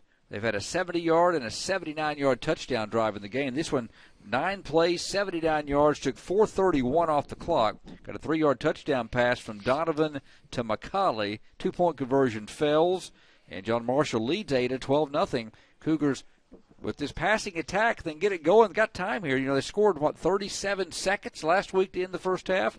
Down 12-0. We'll get a shot at it again as John Marshall puts it on the tee at the 40-yard line at the south end of the stadium. Looks like for John Marshall, that number 80 is Panada. He's just a freshman, 5'8", 150. He'll stick his foot in it at the 40, kicks it deep down the middle. Andrews going to get a shot from the 6. Picks it up on the scoop, 15, running right, 20, 25 to the 30, about a 24-yard return by Andrew Hughes. He's brought down on the near side by Jackson out there on special teams. But Andrew, another 24-yard return. The Cougars will take over with 58 seconds to play in the first half. Football is a funny game, Kenny. Sometimes you can see, in fact, I watched an NFL game a couple of weeks ago with the Green Bay Packers where team goes down and scores. They got 37 seconds. They go down, and the Packers end up kicking a field goal here. Sometimes this quick hitch, a little dink and dunk, take a shot down the field offense can work good and kind of get a team out of their offensive funk. We're kind of hoping that happens for the Cougars here now because they've really struggled offensively with all of the offense they've had all season. You got to be a little bit surprised, I think, statewide when people see this halftime score if the Cougars can't score here quickly. From the 30, Cougars have Freeland taking the snap, throws a quick little hitch to Morris, catches 35, and lunges to the 38-yard line as he's brought to the ground by Richard, but an 8-yard pickup on a little quick hitch, mark it back. Now they back it up a yard to the 38. 2nd and 2, Cougars quickly to the line of scrimmage. 8 seconds to play. Flag down, Freeland rolling left. Throws down, got a man open, Morris, right through his hands at the 40-yard line. He just took his eyes off of it a bit. Freeland put it on the money at the 40-yard line in John Marshall territory. Is rolling left. Morris would have had a nice pickup of 22 yards as he was on the boundary left side. Let's see if it's offside John Marshall or against the Cougars. The ball at the 38-yard line, it is offside. That was a free play. Jack, if he could have hauled that in, would have had it at the John Marshall 40. Instead, it's offside, moves it up to the 43, or it's a 15-yard penalty. Let's see if we can get the signal. Wow, all the way to the 47. Well, the captain of the officiating crew said too many men on the field, and so John Marshall's had a little bit of a struggle tonight with having too many guys on the field, and that's what the call was. Is that a 15-yard penalty? No, it should be 10. I think the officials are talking about it now to try to get the yardage here correctly. The yardsticks, I think, are right. The football is not. We will gobble up the real estate if they'll allow us, but if it's too many men on the field, that's I've never seen a 15-yard too many men on the field penalty. 32 seconds to play till halftime. Cougars trailing John Marshall 12-zip. I'll remind you at halftime, out of our first break, we will go into a commercial break and then have an interview. I was able to sit down with Superintendent Mike Anderson this week and had about a 5-minute chat with Mr. Anderson. Glad to have him on. And that interview will air video and audio, of course, coming up at halftime. Then after that, we'll come back, recap the first half. Trey Kinley will be along with your stats. Now they're going to talk it over and see what kind of, again, we were up in the booth high above 50-yard line here at Taft Stadium. And they're going to leave it at the 40, they're going to leave it at the 47-yard line. And now they pick it up and move it back.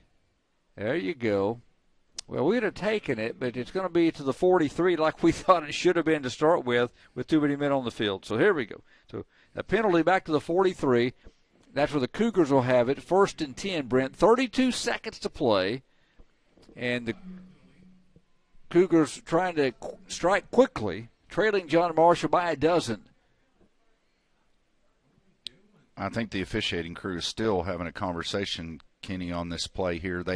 I think they got it right where the ball's spotted now, but they're still stopping play here to have a discussion a little bit about where the spot of the ball is. I think it's because of a question that Coach Osteen has for the line judge over on the far side, but they've ultimately got it correct. With Andrew Hughes, he's wide left. They got a man-to-man coverage, the man over the top over there on Andrew. Can't say I blame him.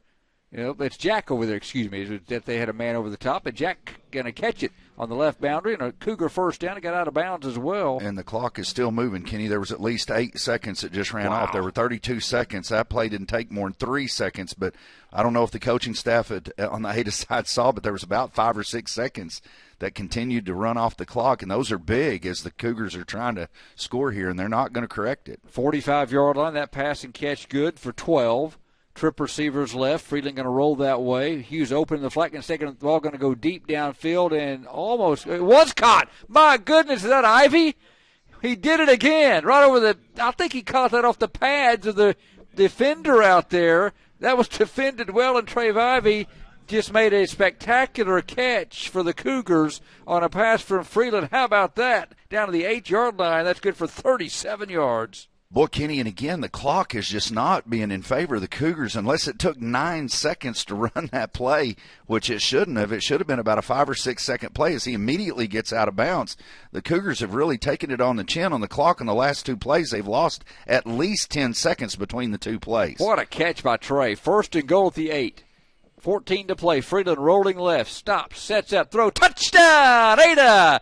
Andrew Hughes on the catch, and again Freeland rolling left, set up, and threw a bullet to Andrew Hughes, and the Cougars have done it, Brent. It took them 50 seconds to go 70 yards, and it's 12-6 from Taft Stadium. Boy, just a great drive for the Cougars there, and Kenny, we mentioned it before that drive started. Sometimes not having much time can help you. It kind of gets you out of the funk with the little dink and dunks, and credit Carter Freeland with some great throws and some great catches. Boy, the catch by Trey Ivy, he got mossed on that play. That was a dandy. Andrews, the snapper. Gallagher, the holder. Extra point. Walker up, and did he get it through? Yes, sir. He got it. Caden, 17, Caden Mitchell. Caden Mitchell, 11 of 13 now, Brent, on the season for that young man, Caden Mitchell. Him and Tyler Walker both do kicking duties. Mitchell doing all the extra points so far this year, but he got it through, and the Cougars are in the end zone. It's a 12-7 game. Just a big-time drive by the Cougars there, Kenny, and now you've got a lot of momentum. You're feeling better about your offense. Maybe you found something there. I know the coaches will make some adjustments, but mark it down. Those missed extra point opportunities by John Marshall, while the Cougars convert theirs, can be huge in a game that is just touch and go like this one. Cougars now only down 12-7. Brent, they just went 50 seconds, and officially 4 plays. One of them was a penalty, so 4 plays and 70 yards in 50 seconds. That's a quick strike, Ada offense. Yeah, that's one of the advantages, Kenny, of the live feed is they actually did that in about 39 seconds. Yeah. If you watch that back the clock, even after he went out of bounds on 2 different plays, continues to run. But nonetheless, now the Cougars don't want any time on it. Now we're kind of glad they ran it off. So the Cougars will now kick off. Pooch kick by the Cougars, caught at the 32-yard line. Caden Mitchell looked like he might have called a fair catch. And after the kick by Mitchell, the young man took off and ran up to the 38, 39-yard line with 5 seconds for John Marshall. So they'll have time to run one play. Yeah, Kenny, as you mentioned there, it looked like the young man did a fair catch. Now, it was quick, but if it goes over his shoulder pad, it counts, and it looked like he had a fair catch there, but nonetheless, the officials didn't see it that way. Brings up a first down for the Bears, and you got to think, Kenny, will they just take a knee, or do you take a shot here and risk maybe a turnover? By the way, that was Carter Freeland's 13th touchdown pass of the season. Andrew Hughes reeled in his 9th touchdown catch of the year. They continue to be one of the better connections you'll find in the state of Oklahoma. They're going to send 5 guys out in the pattern on probably the final play, barring a penalty. Empty backfield for Donovan. Takes it, throws up a little flat pass to the right side, caught at the 40. Jones, 45-50, goes out of bounds, and that will end the first half. They're going to mark him out of bounds at the 48-yard line. So he got 14 yards on the pitch and catch to Jones to end the first half. And that's the way it ends. So the Cougars, a big strike late after being pretty much not a lot of offense for the first quarter and 11 minutes of the second quarter. Strike quickly in that last drive. 4 plays, 50 yards, Freeland to Hughes, and have trimmed it to 12-7 at halftime. Yeah, Kenny, and credit the big play and the big-time catch by Trey Ivy. I mean, folks, I would encourage you to watch the replay. It's worth it. In fact, we were able to catch that replay. We'll show it during the halftime show after our little segment coming up here with our superintendent, Kenny, that's coming up here in just a moment. That's right, 12-7. Cougars trail John Marshall at halftime from Taft Stadium. Kenny Morrison, Brent Smith, Trey Kinley, and Cliff Tomlinson. You're listening and watching the Ada Cougars live at KDADARadio.net. Tonight's broadcast, a presentation of the Chickasaw Nation. Foundation damage is a common problem in our area, a problem that won't fix itself. Ramjack has been the foundation experts for over 40 years. Our patented system of deep-driven steel piling stops damaging settlement. Put your home back on a solid foundation. We offer affordable solutions with a transferable warranty for the life of your home. Call for a free on-site evaluation today or visit us on the web for more information. Rely on Ramjack. All successful teams have individuals working toward common goals. One of our goals here at Ada Nissan is to provide customers with the best possible buying experience. One of our other goals is to support programs that provide positive environment for our youth. That's why Ada Nissan is proud to support Cougar Athletics. Ada Nissan realizes that Cougar Athletics promotes sportsmanship, the value of hard work, and helps develop their young athletes to become positive role models. We wish all the Cougar athletes, coaches, and staff a very successful 2021 season. Go Cougs! This is Lucas Clark, president of First United Bank here in Ada. We measure success not just with numbers, but with a commitment to faith, financial well-being, personal development, and wellness. It's how we spend life wisely. If that doesn't sound like a bank, welcome to First United. Learn more at spendlifewisely.com. Proud supporter of the Ada Cougars, member FDIC. Jesse Williamson with Williamson's Furniture, 827 Lonnie Abbott Boulevard in Ada. Looking for quality furniture that will last? We have a great selection of made-in-America quality furniture and mattresses. For over 51 years, my family has been serving Southern Oklahoma from our original store in Pauls Valley. We offer 12 months no interest with approved credit. So if you're looking for a house full of made-in-America furniture, come by Williamson's and let us make your house a home. 827 Lonnie Abbott Boulevard in Ada, home of the HGTV Home Design Center. There's a new 7-year tractor warranty in town. Now, only Mahindra tractors have the industry's best 7-year limited powertrain warranty. That's right, not 5 years, not 6, but a full 7 years. Only on the world's #1 selling tractor, Mahindra. Stop by Hassel Brothers and see the complete line of Mahindra tractors at 1914 North Broadway in Ada, or call us at 332-8453. Warranty on select models. See Mahindra warranty policy for details. Are you in on it? I'm in on it. Yep, I'm definitely in on it. Just got in on it last week. Yeah, took us by surprise, but we're definitely in on it now. These people are in on is the surprisingly great rates for auto insurance from State Farm. Can I get in on it? Absolutely. Just contact your local State Farm agent today and you can get in on some surprisingly great rates too. Like a good neighbor, State Farm is there. When you want the real deal, call me, Don Carpenter, your State Farm agent in Ada for over 42 years today. Welcome back, Coy East Stadium. It's halftime. The Ada Cougars and the John Marshall Bears. Special guest here at halftime on this Friday night. I got the superintendent of Ada Schools, Mr. Mike Anderson. Mike, welcome. Well, it's my pleasure to be here, Kenny, and thanks for the job you do. You've done an outstanding job, and we're very excited to have you as part of our team. Yeah, really nice of you. Thank you. Enjoy the relationships and being able to call Cougars and be part of the Cougar community, the Cougar family as well. Get right to it, Mr. Anderson, the athletic programs, and I want to address those just real quickly and then go into some other things as we have just a few minutes here at halftime. But your assessment, football team under first year head coach Brad Osteen, and what's going on with the program? Well, I couldn't be more proud of our football team and the work that our coaches and especially Coach Osteen is doing at this time. I've been very impressed with his background and his work at other places, and he's continuing that right here at Ada. He's bringing in a sense of toughness and preparation that I really respect, and our kids are getting better. Our players are getting better. Our team is getting better, and I think as we move our way through the district season, we're going to see some successes. And but Coach Osteen will be the first to admit that he has some work to do and some building to do, and but I'm very confident that he's going to get the job done, and we're going to hang another state championship banner one of these days pretty quick. I don't think it's far off. I know out of our meeting with my interview with Coach Osteen earlier today, getting ready for tonight's game, he feels like the future is even beginning next year, even the rest of this year. Not overlooking the rest of this year, but the future really bright with those young kids. No question. And I think we have a lot of good things that are coming our way this season. And we've already seen that. So we've seen that improvement and the preparation and, like I said, the toughness our kids and our coaches are exhibiting every night. Coach Osteen came here with a very good sense of tradition with Ada because he watched it growing up, and that's where he wants to bring it back. I won't forget the first time that I met him. He just walked into my office unannounced when he knew the job was open, and he was a little more prepared than what he led on because he actually had his resume with him. He kind of tried to indicate to me that maybe he was just passing through town, but I don't think so.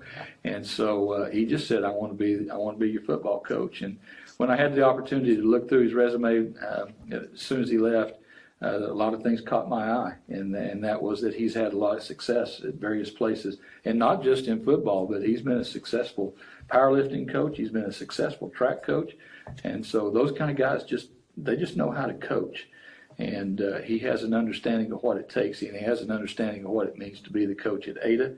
It comes with a lot of responsibilities, and I feel certain that he's going to continue to do a great job for us. Mike Anderson, superintendent of Ada Schools, halftime of the Ada John Marshall game. Off the athletic field, big happenings in the community a couple of weeks ago. $74 million bond issue plus a few more dollars for some buses, all passed here in Ada. Well, let me thank Ada again. I just came off another meeting, a Zoom call with some folks from outside of the state, and they asked me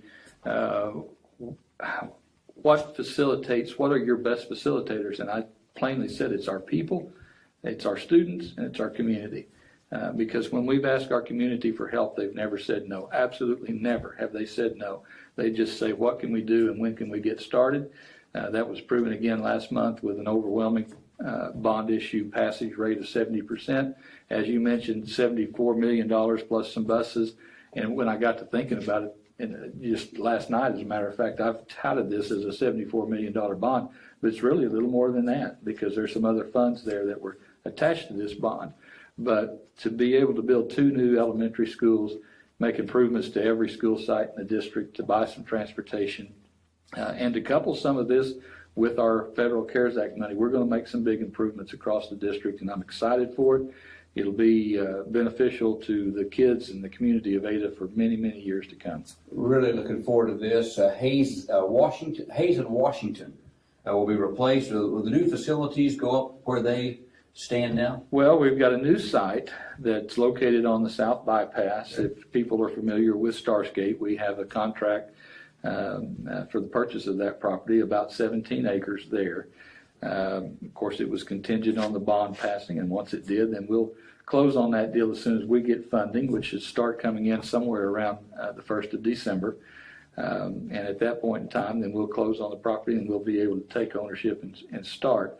So that will be a new first, second, and third grade center on that new site. So this is a complicated phase-in project, but once that building is completed, then we'll move first, second, and third graders into that building. That will free up Hayes. We'll move fourth graders from Washington to Hayes, and then we'll begin to demo Washington. We'll save the safe room because it's relatively new and no reason to get rid of that. And then we'll rebuild on that site, and we'll probably go up instead of out. It'll be a two-story, two-floor addition or two-floor construction project. We think we can move the building off of Oak Street just a little ways to free up traffic so that we're not stopping traffic every time we unload or load a bus. So a lot of good things there. Once that's completed, then our sixth graders will be in their own building at Willard. We'll move fourth and fifth graders to Washington, and sixth graders will stay at Willard, and it'll be a single grade level site at that point. Very detailed plan. The Ada school system moves forward. Mr. Anderson, man, appreciate your time. Appreciate your leadership in the Ada community. Thank you. It's my privilege to be here. And, I'm from Ada, and I'm glad to be a part of what Ada's trying to get done right now. And once again, thanks to Ada for your support, and let's go make it even better. I'm anxious to see where we can take not only the school system, but the city of Ada as well. All right, Mr. Anderson, thank you so much. Thanks, Kenny. Superintendent Mike Anderson, halftime. Ada and John Marshall stay with us. We're going to recap the first half, give some stats, and a little bit more when Cougar football continues right here on the KADAradio.net. It's time for your Ada Cougar Sports Update, brought to you by Hilltop Dodge. Hi, I'm Johnny, an Ada Cougar from the class of 86. And I'm Hunter, an Ada Cougar from the class of 13. Throw a Hail Mary over the other guys and go for the touchdown every time when you shop with Hilltop Dodge. That's right, Johnny. I've seen the mistakes other players make, but not at Hilltop Dodge. We make every play count. Cars, trucks, and SUVs, we've got the right vehicle for every player and team. Shop Hilltop Dodge for a game-winning play every time. At 1109 North Broadway in Ada.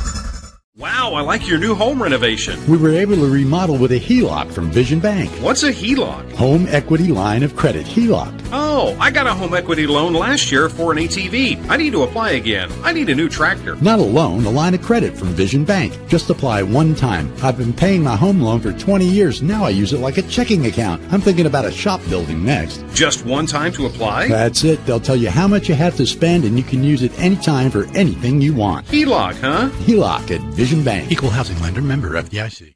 If you've been thinking of selling your home, but you're not quite sure if it's the right time, or if your home will garner what you hope will be a suitable return, call or text me, J. Elaine Rhines, brokered by eXp Realty, at 580-421-1926. Whether this is a first home purchase, or maybe you have an empty nest and you're ready to downsize, contact me, J. Elaine Rhines, at 580-421-1926. Let's buy or sell your home today with J. Elaine Rhines at 421-1926. Hello, I'm Keith Frazier, your store manager here at T&W Tire, 500 East Main Street here in Ada. We are your authorized Michelin tire dealer. At T&W Tire, we don't just sell tires. We also do oil changes, brakes, shocks, and front-end alignments. We also offer 24-hour roadside service. T&W Tire has one of the largest tractor-trailer tire selections around. We also have your farm, OTR, and ranch tire needs covered. T&W Tire is your complete automotive and tire center. Call 332-5145 today. Express Wellness's Occupational Medicine Services provides a comprehensive, effective management program for companies of all sizes. From small businesses to large corporations, their professional and courteous staff will help simplify the process and make your visit convenient and comfortable. Their clinics are proud to provide employers with drug and alcohol testing, regulatory evaluations, and treatment of work-related injuries and illnesses. To learn more about the occupational medicine services provided, visit Express Wellness online at expresswellnessurgentcare.com. Good luck, Ada Cougars. We at Carter County Dodge and Carter County Hyundai are honored to support you in all of your school, sports, and extracurricular activities. We recognize you not only as today's students, but as tomorrow's leaders. And for that, we are grateful. As your friends and neighbors, we're here to meet all of your automotive needs at Carter County Dodge and Carter County Hyundai at Ardmore. Good luck, Ada Cougars. And remember, if it doesn't say Carter County, you paid too much. Stout. Welcome back to Energy Field, Taft Stadium in Oklahoma City with Ada Cougars at halftime. Trail John Marshall 12-7. Hope you enjoyed our superintendent, Mr. Mike Anderson, at halftime, getting updated on a few things around Ada and kind words to say about the athletic program, and also, of course, the bond issue that passed in the new school system coming on. But here at halftime, it's 12-7. Ada trailing. Really, Brent, recapping the first half, you got a big fumble recovery by Brogan Cochran in the first quarter, and a play the fumble was caused by Nate Richardson. Cougars had a punt blocked. No scoring until the second quarter when John Marshall went on a 13-play, 70-yard drive. That drive went, it kind of rolled from the first to the second quarter. They got a 25-yard or a 1-yard touchdown run by Charles Carter, led 6-0 with 9:16 to play. Cougars then had to punt on their next possession. After a 28-yard punt, Jordan Marshall started their own 21, 9 plays, 79 yards, and only took them 4:31. Missed a 2-point conversion. They got a 3-yard touchdown pass from Donovan to Tango McCauley with 1:06 to play. Led 12-0. Ada's offense had been pretty quiet in the first half. She had a few drives, a couple drives that was stalled out, but Ada had it with 58 seconds to play, took over at their own 30 after a 26-yard kickoff return by Andrew Hughes. And then a quick pass to Jack Morris for 8 yards, a 5-yard penalty on a too many men on the field, put it at the 43-yard line. Jack Morris, another catch of 12 yards to the 45-yard line. And the Cougars' next two plays late in the first half were dandies. The first one, when they set up from the 45-yard line, had Carter Freeland connecting to Trey Ivy. 45-yard line, that pass and catch good for 12.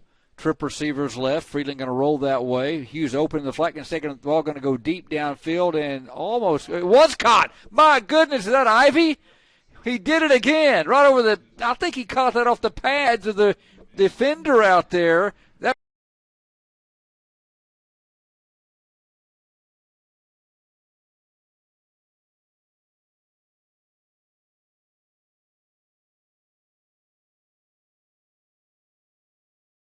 territory, and the Cougars were trying to get into the end zone, trailing at 12-0, and on the very next play would get into the end zone on a touchdown pass for that great connection again from Carter Freeland to Andrew Hughes. And we had that replay for you, but it looks like it's not going to come up for us at the current time. But that was the touchdown pass from Freeland to Hughes. The extra point was good by Caden Mitchell, who's connected on 11-13. And we got it now, so let's tell you how the Cougars finally got on the board.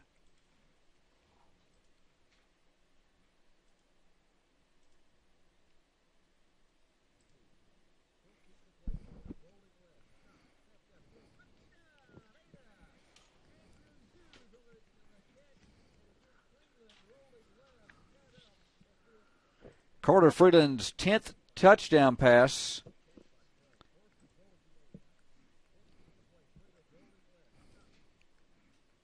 Tenth touchdown pass in the last 3 weeks for Carter Freeland. We get a little bonus coverage of that. 13th touchdown pass on the season for Carter to get 3 interceptions. Hughes reeled in his 9th touchdown catch of the year. Extra point by Mitchell, good, and it was a 12-7 game as Ada had got right back in it, and they're going to get the ball to start the second half. Going to get the headsets over to Trey Kidley now. He's got the fingers rolling down there as our statistician. Done a great job as always. And Trey, the first half numbers, Cougars got a little tighter in those numbers that last drive in the first half. Yeah, they definitely tightened it up a little bit. Still got to do a better job defensively. Gave up 13 first downs, 18 rushes for 78 yards. John Marshall quarterbacks 13 out of 15 for 128 yards. We did recover 1 fumble, which was big. Ada had 9 first downs, 12 rushes for 9 yards. Got to get better running the football.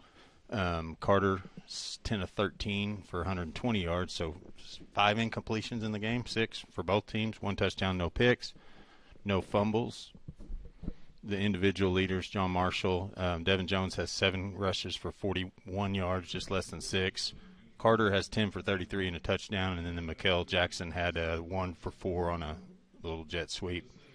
Kane Donovan's 13 of 13 in regulation. He had the 2 incompletions on the 2-point conversions. That's right. Wow. 128 yards. Mikael Jackson had 3 catches for 71 yards. Devin Jones 8 for 46. Devion Taylor 1 for 8. Tango McCauley 1 for 3. Ada Xander's got 3 rushes for 18 yards, 15 of those coming on 1. KK has 6 for 7. Andrew had -6 on his reverse, even though it was actually about -3, and the wind blew the official on the spot. CJ's got 2 for -9. CJ's 10 of 13 for 120, 1 touchdown, no interceptions. 2 4 reception people. Andrew 4 for 39. Jack had 4 for 34. Trey Ivy had the 1 37-yard helmet catch, David Tyree-esque, and Fisher Moore had 1 for 10. Andrew, the only touchdown. Yeah, that was quite a catch by Trey Ivy. You know, he's made a couple of those this year. Just the hands of Trey Ivy out there. As he made that catch, he had 6 catches for 110 yards, 18.3 per catch. So he catches for a lot of distance, but his hands out there, it takes a lot of concentration to be able to pull those in, Trey. Yeah, he does his interpretations of the NFL receivers. He's got the Moss in the end zone, and then he had the David Tyree catch here. So I look forward to see who he tries to imitate next. Tell you what, we're gonna skip this last break. They took 3 minutes off the clock and just went right to the final 3 minutes on us. While we're gonna roll this on out here. So, Trey, before I give the headsets back to Brent, your impressions of the second half. Ada defense is bent a little bit too much, give up 2 long drives. Got to be a key in the second half. See what the defense can do. and they've done a good job of getting John Marshall behind the sticks, but then give up the big play. So continue to play good on first and second down, but step up maybe a little bit on third down. And then offensively, maybe they found something there. Again, 4 out of the 5 weeks we've been a better team in the second half. Last week, unfortunately, we weren't. So hopefully we get back on track here and have a better second half team. All right. Thank you, Trey Kinley, with those stats. 12-7, John Marshall. Ada will have the ball to start the second half. Brent Smith will be back in to join us. And we got a lot of games going on in the district. We're into game 3 of 7. Tuttle comes in 2-0 and Hara 2-0 in district play. They are playing tonight. Blanchard, Cushing, and Ada are all 1-1. And then you got Tecumseh, John Marshall, and Class and SAS at 0-2. And rankings in the state, you got Tuttle number 1, Cushing number 4, and Blanchard number 7. Brent, how about a scoreboard update? Yeah, Kenny, as you mentioned there, as we look across the state here, Cushing up big on Tecumseh, 27-0 at home. Blanchard up big on Class and SAS. Blanchard now ranked number 7, 41-8 in the second quarter. So, boy, just a big-time explosion by the Blanchard Lions there. And then Hara and Tuttle, 35-7 Tuttle at home against Hara. Ada's watching that one close, Kenny, as Hara is probably going to come down to John Marshall, Ada, and Hara fighting it out for that 4th and final spot to go to the playoffs. And so very, very interesting score. But just to give you a couple of others, Kenny, of interest maybe to those who watch a lot of high school football, Poto up big against Salisaw, 45-0. And then Weatherford, we talked about it earlier, Kenny, a team that normally is in the mix. I mean, you usually talk about Weatherford when it comes to state championships and playoff time, but Weatherford so far 2-2 this season takes it on the chin last night against Newcastle, 43-7. So just a shocking score to me as we look at the tradition of Weatherford, and then the Newcastle Racers, I believe they call them, just put it on them last night, 43-7. Tonight's broadcast, a presentation of the Chickasaw Nation. Cougars will move from south to north. Panada will put it on the tee at the 40. You have Hughes, Gallagher, and Rhines deep. And, Brent, just a side note, don't forget we still got the halftime commercial in queue as we go to the second half. So the 3-minute break. Didn't want you to punch that one up here in just a minute during the timeout as it sets in the box there. Andrew Hughes will go deep for the Cougars. I know you probably already took care of that, but, just it's technology, man. I appreciate the accountability.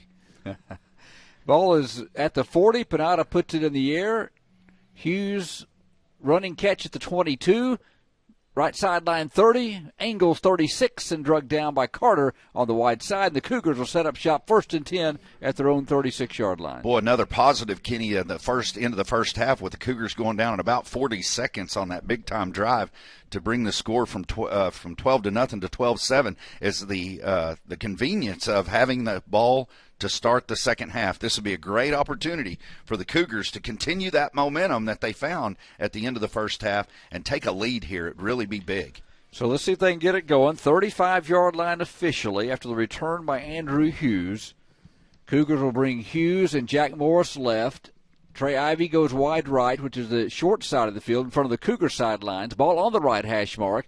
They're going to hand it off at that KK running right up the gut on first down. He was to the left of Carter Freeland, moving the pile to the 37. One guy, we haven't talked about Cougars playing without tonight for the first time this year, and he's played to a banged-up knee and just gutted it out. But Caden Ross couldn't get it going tonight for the Ada Cougars. Just hurt that knee in practice, and it will try to be back for next week. Yeah, we talked about it, Kenny, I think in the pregame where Cougars are down 4 starters tonight, so they're a little bit thin, but battling well so far.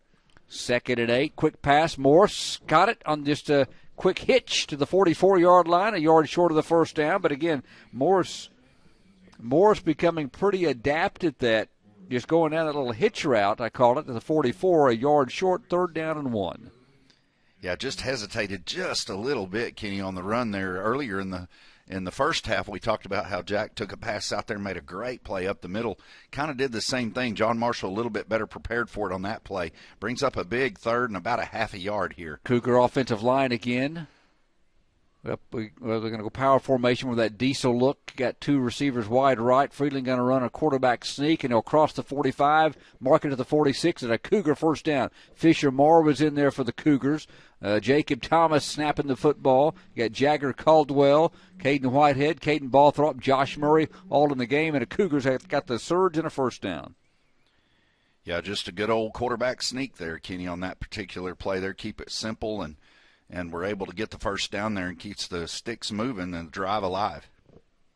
Again, John Marshall in that 4-3 defense. Big guy with the ball is Tolles, 5'9", 255. Thomas blocking, leading for Caden. And he's brought down by Tango McCauley and Shane Richard. A couple of yards to the 48. One thing the Cougars wanted to do tonight, they've not really all season has not got a consistent running game. They've had some nice runs and had some stretches. They've had some good running game. But Coach really wants to continue. Coach Osteen getting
run last minute.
yard line.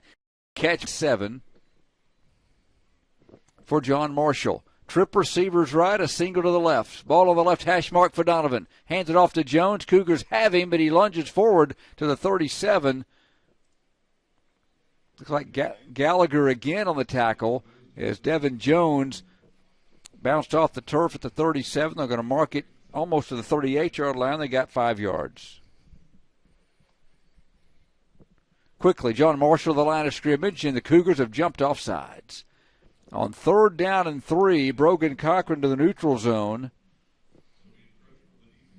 And Brent Smith got us up and running again. Good job. Have no idea how, but it did start. It's a gremlin, I guess. 43-yard line is going to be a 1st down by penalty. Yeah, Kenny, those plays are just backbreakers. They're going to look back. Cougars been just a little bit undisciplined on that play. I think that's the 3rd time we've been caught on that hard count on a big-time play that could have stopped a drive. Cougars have Sutton Boynton in at a safety position. Again, 5 DBs. They run it up the middle, and is that Gallagher again? Got the running. It is Caden. Get the running back by the ankles. Jones at the 46-yard line. Good job by KK. Well, that was a big play on the part of the Cougar defense right there because Devin, as you see there, kind of pounding the turf. He knew if he could get his foot loose, there was some big-time green ahead of him, but Cougars get a tackle there and keep him at a 3-yard gain. You know, the Cougars have suited up several freshmen tonight, and I believe one, Caleb Suneagle, 57, on down below in the Cougar white and maroon numerals in at the left defensive end position. Donovan going to roll right, getting pressure, throws it in the flat, ball caught by Carter at the 45, and drugged down by Xander Rhines in Cougar territory. Carter on the pitch and catch at the 48 might be a tad short of the 1st down. Boy, this Carter young man for John Marshall's an impressive athlete. Boy, he's very, very solid kid, very strong. Does a nice job there bringing up a big 3rd and short for the John Marshall Bears. They snap it quick, and Jones has a 1st down running left. Reed Sampson gets him inside the 40, but not before Jones streaks all the way to the 37. He got 11 on that quick hitter and another. John Marshall 1st down. Yeah, John Marshall on the move right now, Kenny, on this offensive possession here. Cougars need to really stand up and get a stop as John Marshall was able to create the turnover that took away the momentum there from the Cougars that they had at the end of the 1st half. They're snapping it quick. They send 2 receivers left, a single to the right. That man coming out to the right side is Caius Henry, 5'10", 160 sophomore. He's manned up by Ascension from the cornerback position. Pistol formation for Donovan. Going to hand it off to his big back Carter. Running right. He stood up. Bounced it off one tackle, but not the second one. Boynton hit him the 1st time. Then Ascension hit him, and they couldn't get him to the ground. Finally, Logan Prince got him at the 36-yard line. Only a yard gain, almost a 3 or 4 yard loss. It's a strong young man, but the Cougars pursued it well on the right perimeter. Well, the Cougars, it took all 11 players to bring the young man down on that play here, but they're going to get a break. Kenny, there was a hold in the backfield. It's going to really back them up. It's a spot foul, so this should make it, 1st and about 23 or 4, if I'm looking at it right. So Prince is the nose guard, and as mentioned, Caleb Suneagle, freshman, playing on the defensive end position. Is that still Brogan out there on the right side? I believe it is. I know it's Carl McCourtney out there. Now, Brogan's on the left side, so Suneagle not in the game right now. Got Cochran, the left defensive end. McCourtney, the right defensive end. Ball at the 46-yard line.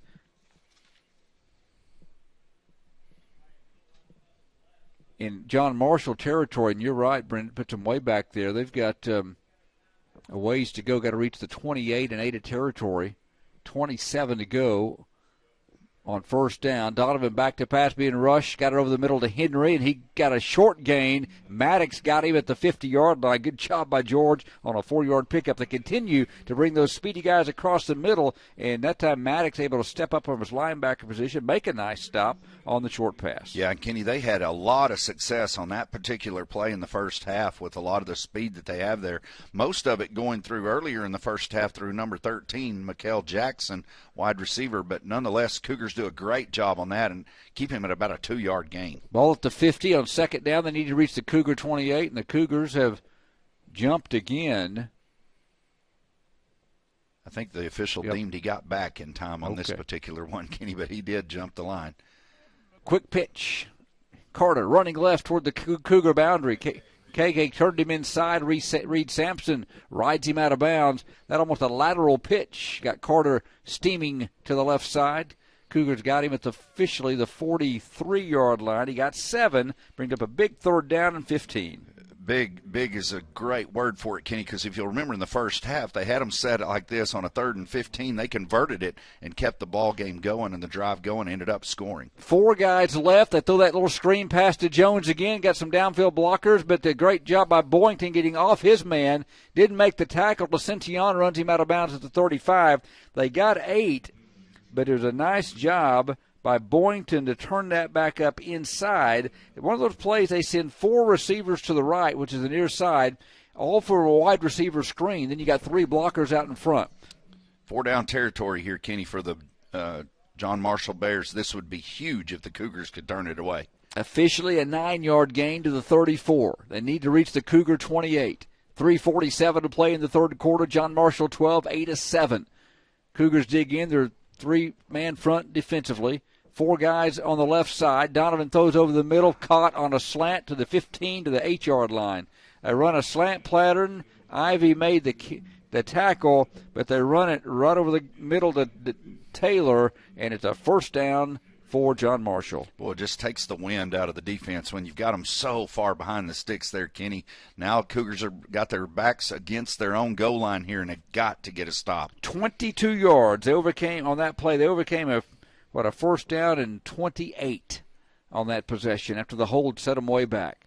Cougars trying to dig in. Down 5, 12-7, late third quarter. Donovan, single setback Jones. Now he empties the backfield, sends him in motion. Steps up, quick throw to the right, caught and sandwich. Oh, what a great tackle. George Maddox laying the lumber on the right side to Julius Bell, who caught it, and he rang his bell as George stood him up at the 10-yard line, only 2 yards. So far tonight, that's exactly right, Kenny. We've seen the physicality of that young man when he gets out there in the open like that. Normally, he's been able to get around and get through the defenders of the Cougars, but boy, on that play there, that sophomore said not so fast and drops him with a big-time physical hit. 2:38 to play and counting, quarter number 3, second down. They got a diamond formation, now 3 running backs, and they hand it off for Jones, sweeping left, got 2 blockers out in front, and it's a touchdown for John Marshall.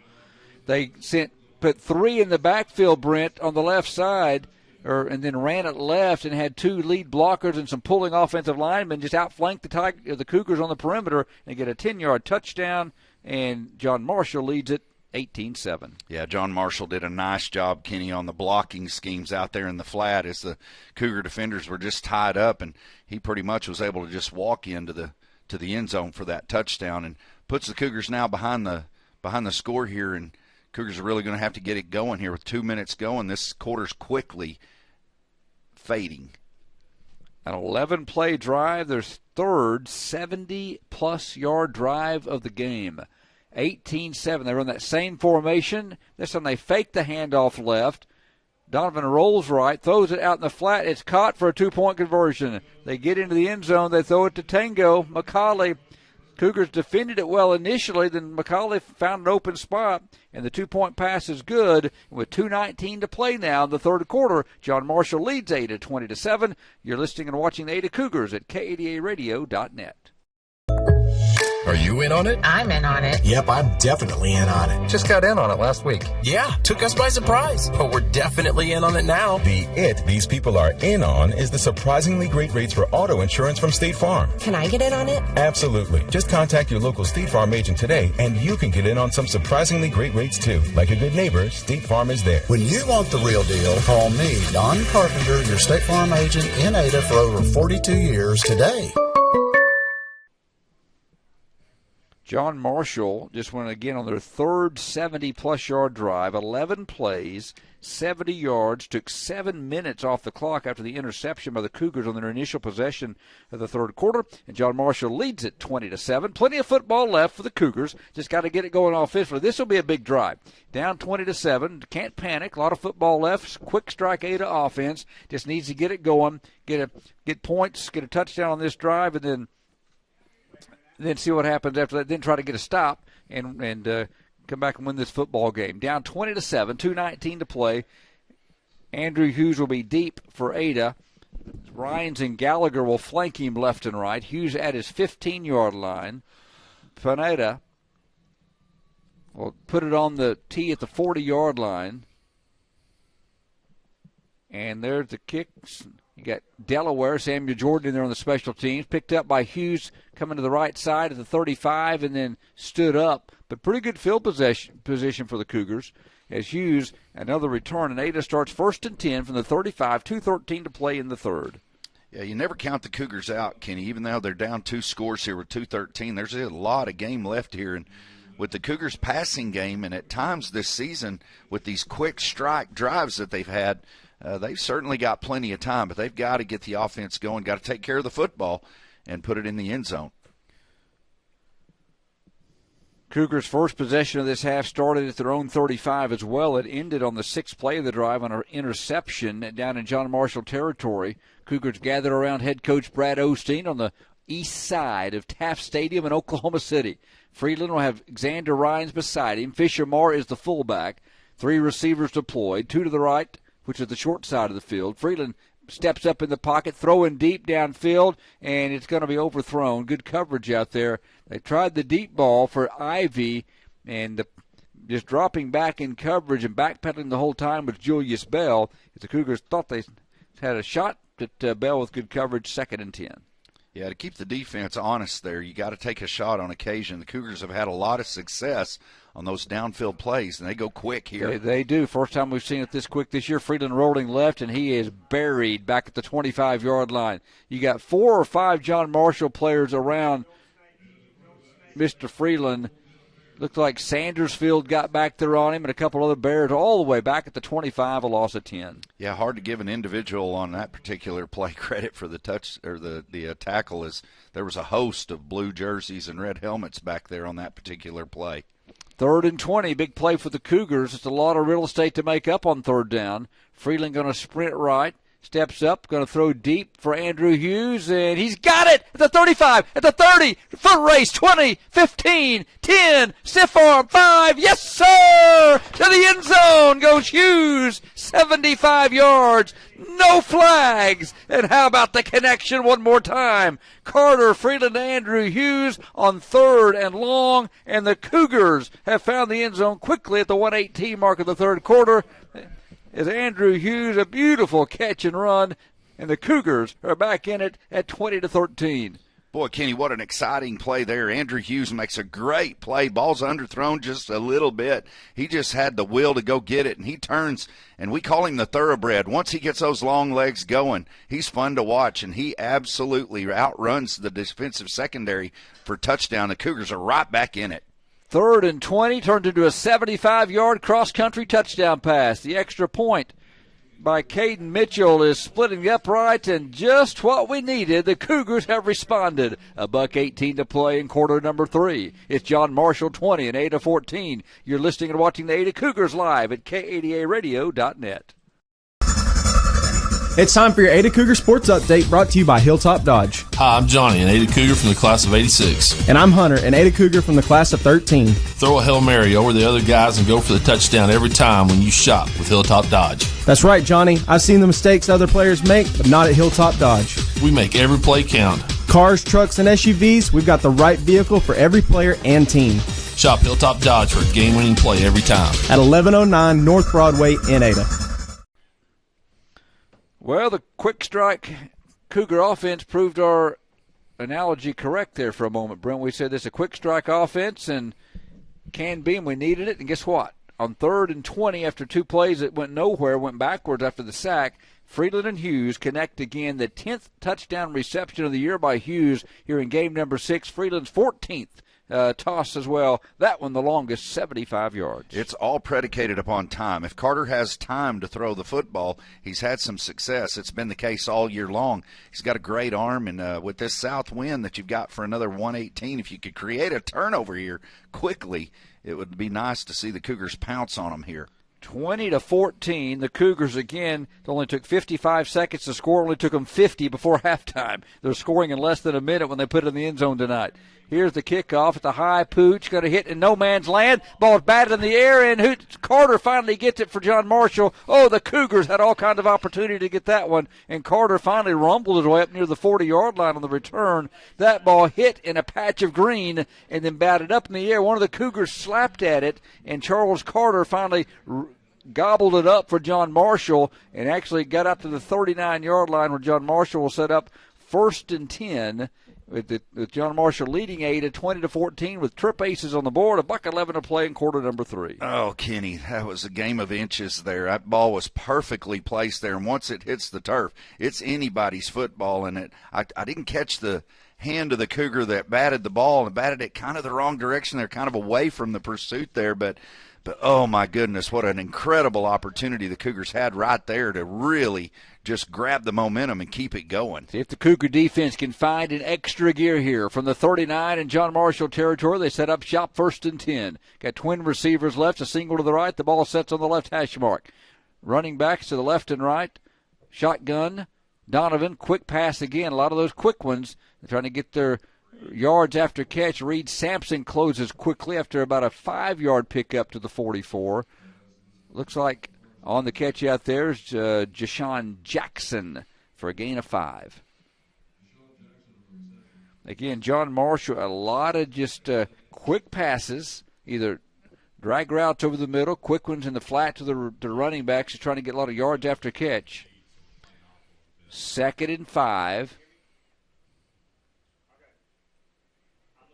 John Marshall from the 44, man in motion left to right. They hand it off to Jones coming back left, and he gets nothing. The Cougars stand him up at the 45-yard line. Thad Cathy in the game. He helped out. Who's getting up off the bottom there for the Cougars? Carl McCourtney, Nate Richardson, Brogan Cochran, I believe. Also all in there. The Cougars swarmed that one. Only a 1-yard pickup. And now a big 3rd down play. John Marshall's been good on 3rd downs tonight. The Cougars got a chance here on 3rd down from the 45-yard line. They need to reach the 49. They just let the quarter run out, Kenny, to shorten the game with the lead there, which is smart on their part. And now they've got a big 3rd down to start the 4th quarter. They're 5 and 9 on the night. The Cougars will try to turn them back and make them 5 of 10. 3 quarters in the books from Taft Stadium. John Marshall 20, the Ada Cougars 14. You're listening and watching the Ada Cougars live at K80ARadio.net. It's time for your Ada Cougar Sports Update, brought to you by Hilltop Dodge. Hi, I'm Johnny, an Ada Cougar from the class of 86. And I'm Hunter, an Ada Cougar from the class of 13. Throw a Hail Mary over the other guys and go for the touchdown every time when you shop with Hilltop Dodge. That's right, Johnny. I've seen the mistakes other players make, but not at Hilltop Dodge. We make every play count. Cars, trucks, and SUVs, we've got the right vehicle for every player and team. Shop Hilltop Dodge for a game-winning play every time. At 1109 North Broadway in Ada. 12 minutes of football left from Taft Stadium. Another good one between Ada and John Marshall, 20-14. They've had long drives. The Cougars and the Cougars have had some distance-wise some long drives, but they scored their 2 touchdowns in less than a minute on each drive. Now a big 3rd and 5. John Marshall at the Ada 40 at their own 45. Actually 3rd and 4. Need to reach the 49. They now go from south to north. Full house backfield. They're going to hand it off to Jones running right. Cochran chasing him, trying to get him before he gets to the edge. The Cougars got him! Reed Sampson stayed home. Cochran strung it out, and Reed Sampson buried the running back in the backfield as he tried to get to the corner at the 42. Maybe your biggest defensive play of the game to date so far, Brent. Yeah, Kenny, that was just a great play out there in the flat there. If you watch right before the ball is snapped, Sampson comes up. He had a big cushion. He comes up, press coverage. He just kind of locks in on the receiver as a result of that. Coach had talked about it a couple of weeks ago at the quarterback club luncheon that he was stressing to the defenders, don't let the play come to you. You attack the play, and boy, he did a great job on there and brings up a big-time punt, and they're going to get the ball back. Is that Ivy or Hughes back there at the 30? Looks like it's Trey. Ball from the 35, and not a good kick again. And then again, they average about 12 or 13 yards a punt, Brent, on the season. I'm trying to catch the official. Where'd it go out of bounds at? little bit better. They got 34 yards that time. I lost trying to fly to the football on that dark side of the field, but went out of bounds. So a 34-yard punt, no return, and the Cougars have a chance here. We talked about striking quickly, getting a stop by the defense. Well, I guess we didn't ask for too much. It's back. The Cougars got them both in succession. Now, how about another Cougar touchdown and take the lead in this game? Yeah, on that punt, Kenny, as you look at the little flags on the goalpost, that south wind is really coming up. Cougars are going to be going against that wind in the fourth quarter. You might keep an eye on that to see how it plays into the game. From their 27-yard line, Freeland rolls left, stops, plants, throws, and it's almost intercepted. Sliding underneath the receiver over there was Shane Richard, his outside linebacker. He kind of slid with the roll of Freeland, read his eyes, and stayed underneath on coverage and knocked it away. Cougars got a break on that one. Yeah, Carter Freeland's strength of his right arm probably saved him on that. That ball had a lot of sauce on it, and if not, it would have been picked. It hits him right in the hands, and the Cougars catch a break on that one. 20-14, 10:56 to play in the fourth. Hughes and Ascension or Ivy come to the near side of the right side. The ball is on the left hash. Freeland going to roll, throw into the flat. Fisher-Marr the catch, the 25 to the 30, ducks his head, nice gain. Fisher-Marr stayed in bounds and got an extra couple of yards. He turned it up. They cleared out with the two receivers, and then Marr came underneath, and they're going to mark the football. They're going to say he stepped out of bounds back at the 30. He got 4, but they say he stepped out of bounds for at the 30, so a 3-yard pickup. Yeah, Fisher puts his head down, trying to get some extra yardage there. He's going out now, kind of pats himself on the head. He may have kind of got a stinger there on a shoulder or something. It's kind of going to the sideline. So 3rd and 7, fourth quarter, 10:15 to play. The Cougars send 3 receivers wide left. Freeland takes the snap, rolls that way, got some time, steps up, bullet pass, caught at the 40. Nope, there's a incomplete. I thought Andrew went down and got it. It was Jack Morris who went down and almost made the catch, but the Cougars are going to get a first down, Brent. I think they got to Freeland a little bit late. I was watching downfield. Should be a personal foul, 15-yard penalty against John Marshall. Yeah, and on John Marshall, that's a penalty as a head coach there. John Marshall's just not going to be pleased at all with, because Carter, he has a couple of steps there and just lays a lick on him. And it is, as you said, Kenny, would have brought up 4th down where the Cougars were going to have to punt against this stiff wind with 10 minutes and 2 seconds to go. But as a result of that lack of discipline there on the John Marshall defender, Cougars got a first down at the 45-yard line, continue the drive. So 1st and 10, Xander Rhines beside Carter Freeland. They're going to get the carry right up the middle. Not a lot of room for Xander. Cougars didn't block that too well up there that time. Caden Balthrop trying to lead the way, couldn't get any space as the big guys up front. It looked like for John Marshall, Terriano Tolles has poked his nose in there. Got their other big guys, like that Reyes in there. They're up front again. He's at 6 foot 340. Tried to plug that hole as well, Brent. No gain, 2nd and 10.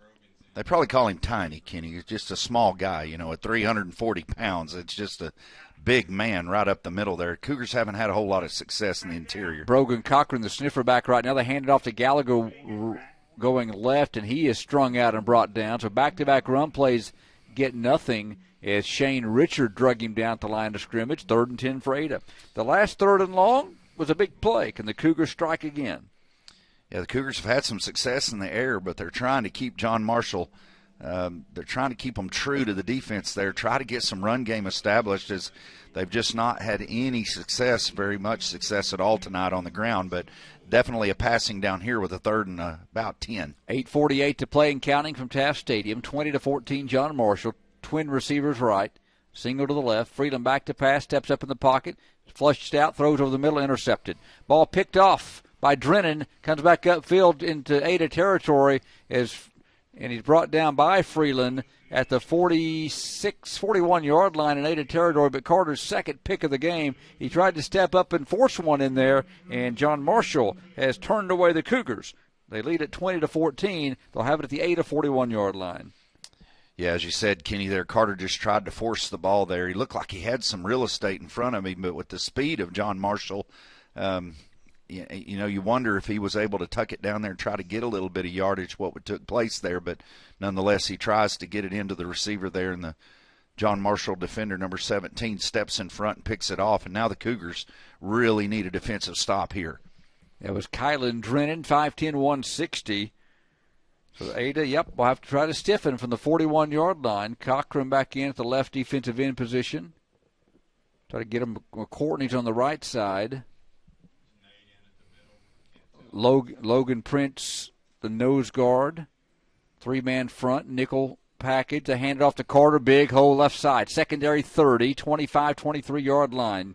As Jack Morris drags down Charles Carter inside the 25, but a big run on first down from the 41 in Ada territory down to the 23 for 18. At the beginning of the game, Kenny, we saw a lot of number 1, Devin Jones. From about midway through the second quarter till current, we've seen a big dose of number 25, Charles Carter. And that young man is a very strong young man. He can run around you, he can run over you. And John Marshall converts a big play there.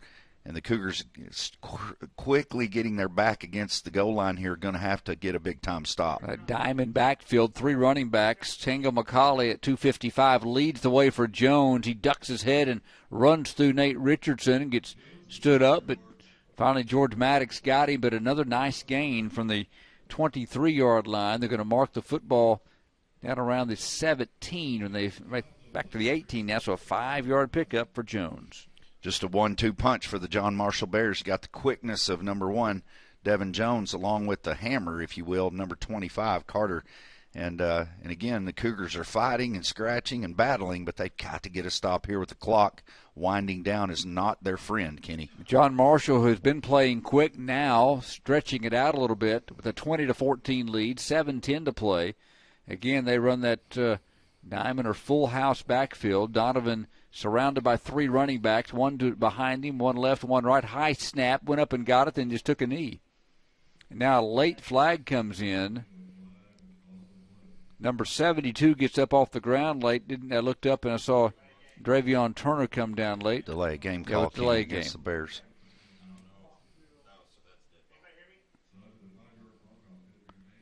So the snap was high, but again, they ran the clock. They milking that clock and went a little too much time. So a delay game moves it back to the 23. Cougars have their full allotment of timeouts. Don't need to think about them yet. 6:59 to play, but need to try to get a big play defensively and turn away John Marshall. Trailing 20-14. Again, that full house. Diamond look backfield, and the Cougars have jumped to the neutral zone. Brogan Cochran and Carl McCourtney jump into the neutral zone. Boy, Kenny, that hard count has bit the Cougars all night long. I think that's the 4th time the Cougars have been caught on that hard count. Now instead of second and almost 10, it's second and a short 5, long 4, if you will. Move it back to the 18-yard line. The Bears, 6:33 to play, 20-14, John Marshall. Again, they take their time. They hand it off up the middle. That's Carter weaving into the 15. We got a penalty. We got a Cougar. By the way, Will Johnson has came in for the Cougars, freshman on that snap, getting some. Again, one of the freshmen that suited up tonight, Will Johnson, in there at a linebacker position, and they got a big play there. They got some yardage, but a hold against John Marshall will push him back, and that is big. That will push them. They're going to mark it, again, a spot penalty will push it all the way back to the 31-yard line to a 13-yard penalty. We've had penalties on 3 plays in a row, Brent, and now it's back to the 31-yard line.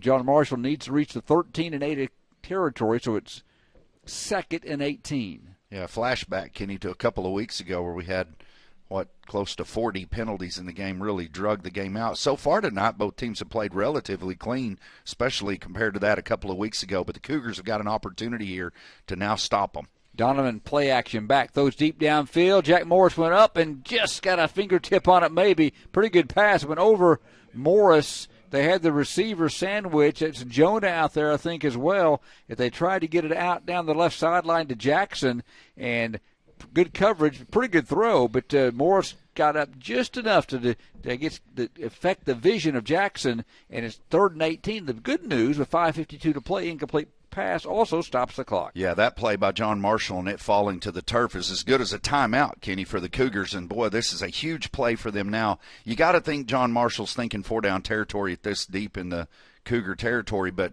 still a big play here for the Cougars. 3rd and 18, 5:52 to play. 4 receivers deployed. Again, they throw it over the middle. Caught, but Nate Richardson is all over the running back. Again, just a little drag pattern to Jackson over the middle, trying to get him in space, but Nate Richardson read that like a good novel, Brent, all over it on that pass, and the Cougars have turned back John Marshall on 4th down now. You would think they would probably go for it on 4th down and 17 from the 30. Yeah, Kenny, we had mentioned it before. That particular play was hugely successful in the first half as John Marshall was able to get big chunks of yardage. But they've run that play the last 2 times the Cougars have had it covered up. So credit the coaching staff and the Cougars for making the adjustment. Keep everything in front. They need 17. Make sure you tackle in space. 4th down, 5:06 to play. Donovan takes the snap, back to pass, rolls right. Chunks one down the field, got a man wide open. My goodness, a touchdown.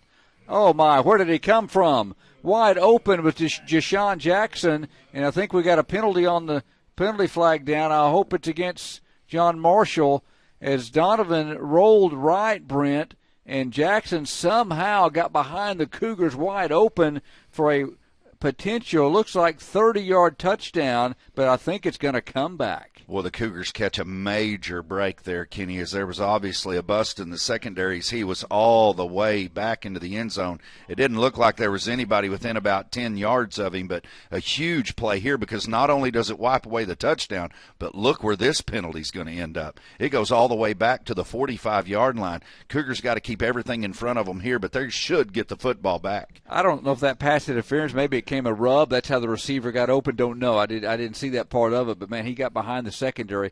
LeBron Davis in the game for the Cougars. The ball to 45. Now they probably will, I would think they would punt it now because they don't make it here. Cougars going to have a short field. 4:55. I don't know why you let it run down because the clock stopped. But I guess if that's what you want to do, they let the play clock run down, but the game clock is stopped after the penalty.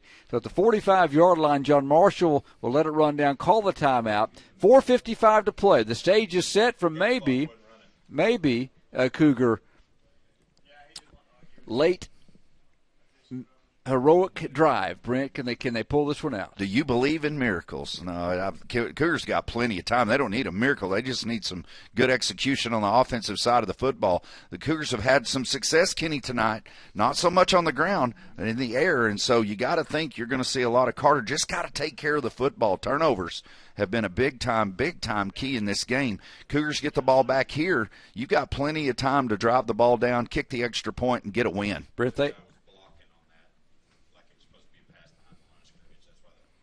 here's the punt by Seth Shelton. High kick. Cougars get away from it, and it's going to get a John Marshall bounce all the way down to the 14-yard line. So a 36-yard punt by Shelton. No return. With 4:39 to play, Ada will take over. And a chance for potentially a game-winning drive with 4:39 to play, starting at their own officially 15-yard line. So it gets a 35-yard punt. Boy, Kenny, again, the clock operator has not been friendly to the Cougars tonight as they are down and need all the time they can get. The ball hits, they call the play dead, and at least 4 or 5 more seconds that goes off the clock there. So keep an eye on that. Could be huge for the Cougars. But nonetheless, plenty of time here if they'll just take care of the football and execute the offense. Jacob Thomas up over the ball. Twin receivers go left. To the right is Morris. Freeland fumbles the snap, back inside his 5, and I think got back on it, thank goodness. But fumbled the snap and a 10-yard loss on 1st down. Yeah, not the way you envision that drive starting out there. Puts the Cougars way behind the sticks here with the clock moving at 4:20 and winding down quickly. Boy, just got to execute. 2nd and 20. That's a tough way to start.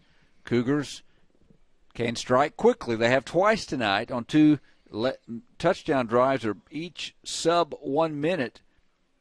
4 plays and 50 yards in the first half, and 3 plays 65 yards earlier in the third quarter. Little delayed draw to Gallagher up the middle, got some yardage back. across the 10 to the 12. Good blocking along the left side. Caden is a little bit slow getting up. They're marking up to the 13-yard line, got 8. Cougars have been a little bit thin here tonight, Kenny, as we've mentioned a couple of times, with 4 starters out of the game for tonight and a couple of others that have gone to the sidelines kind of banged up. Injuries starting to stack up for the Cougars. I can't see. Is Fisher back in on the offensive side? He went out a little bit possession ago. Looks like Fisher Murray is not in the game. Looks like sitting across the way. He got banged up. 3rd down and 11. Cougars.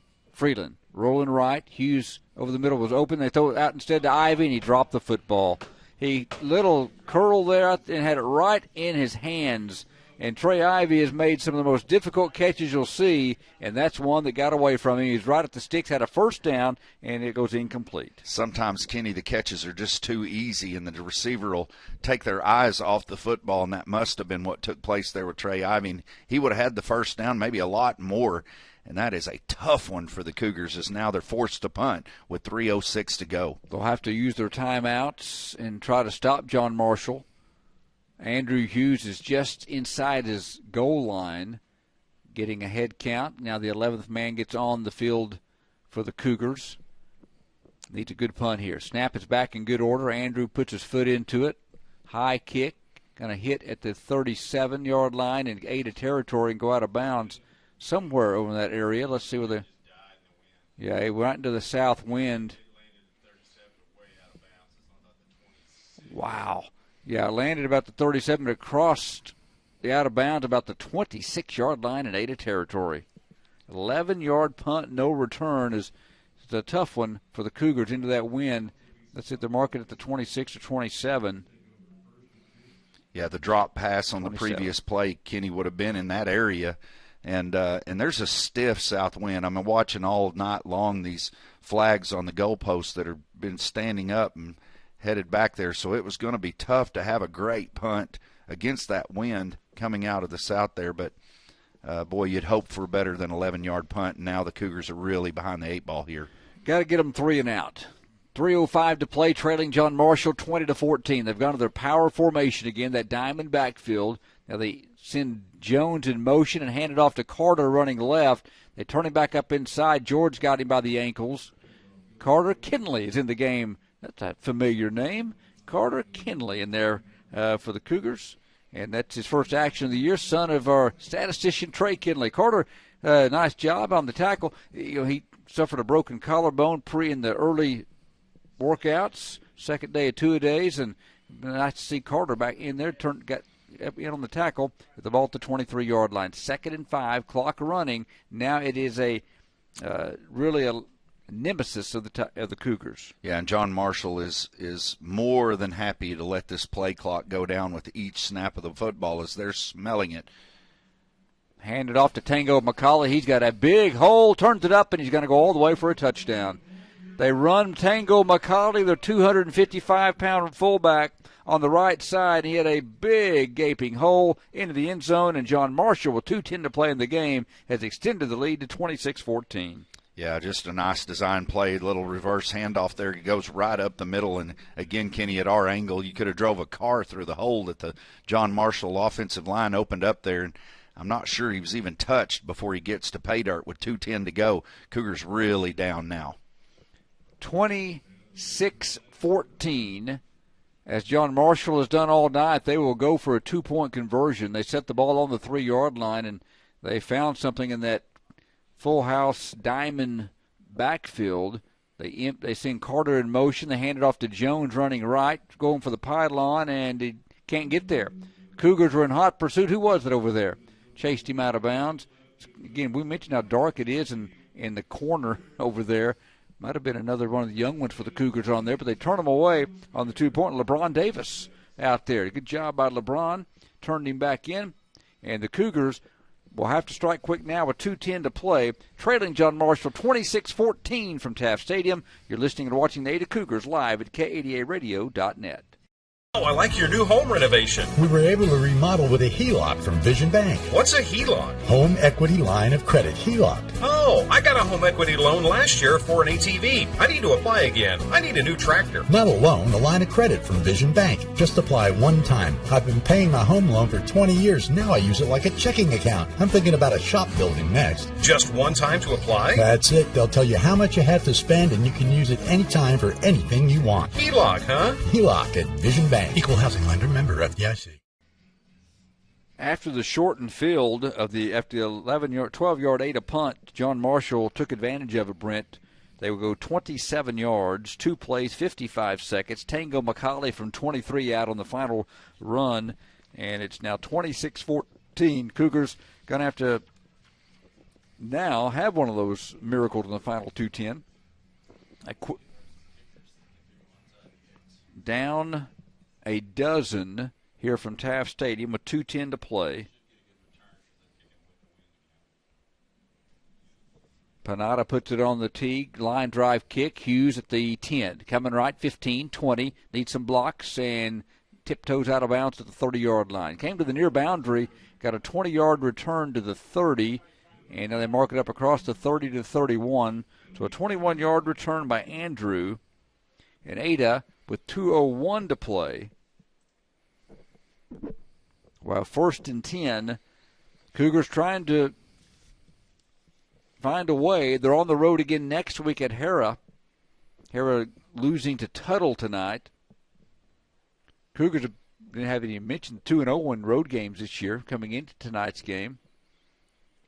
John Marshall's been tough. Their offense has been good enough, just fairly efficient. That short passing game, and then going to the running game. You're here late. Well, the Cougars have had 2 drives in the first half that each of those drives were less than a minute. You get an onside kick in there. I know it's a long shot, but it could happen. Empty backfield. Freeland steps up, rolling left, going to run toward the boundary, cuts it back up inside, and going to be dropped at the 34-yard line. He got 3 on the scramble. Cougars will have to run a hurry up here.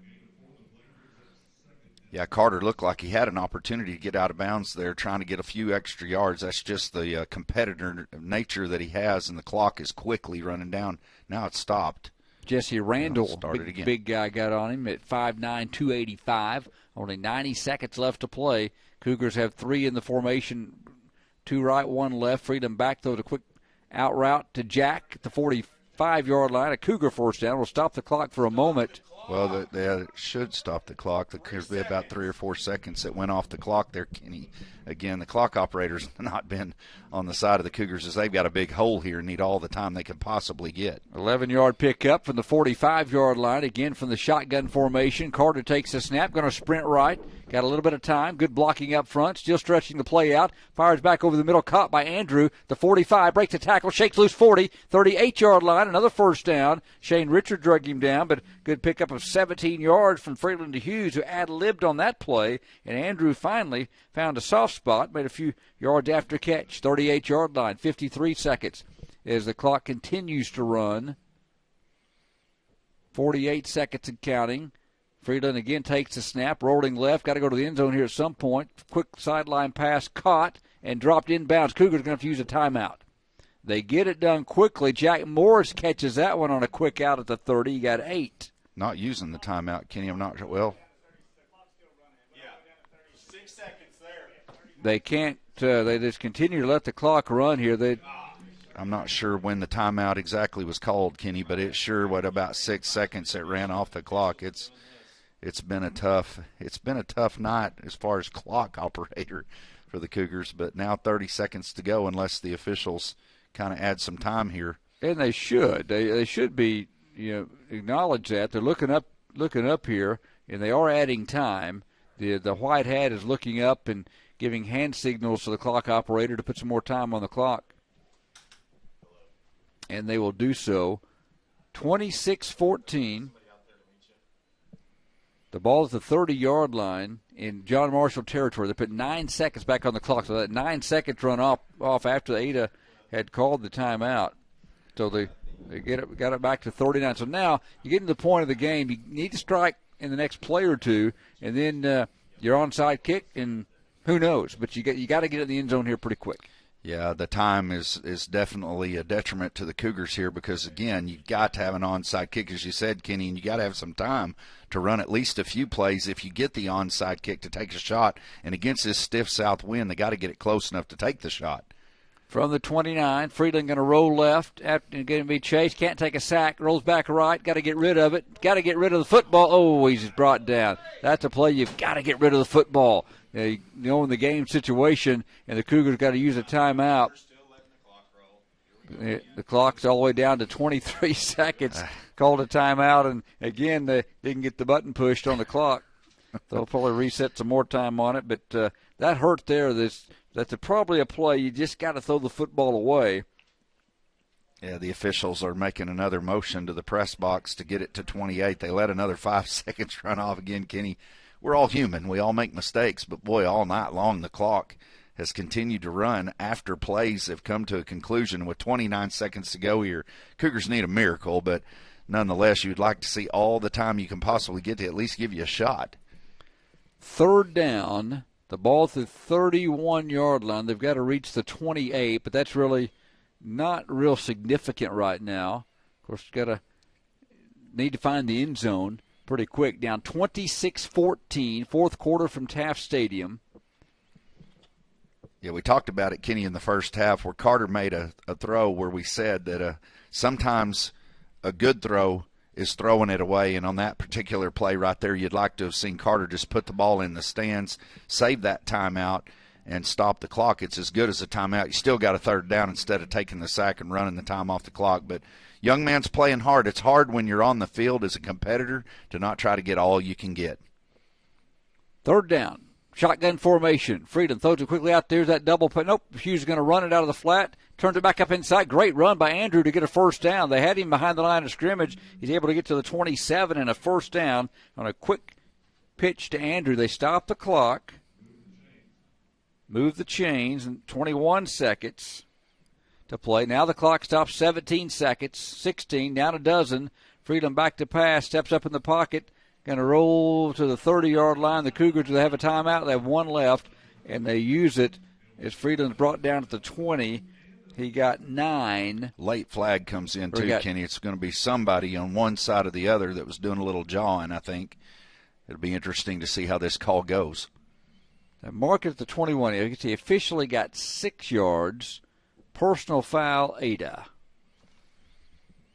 And that's going to move him back with only 7 seconds to play. Now, probably going to do it, Brink. Even if you get a touchdown, clock's going to run out on you now. Cougars down 26-14.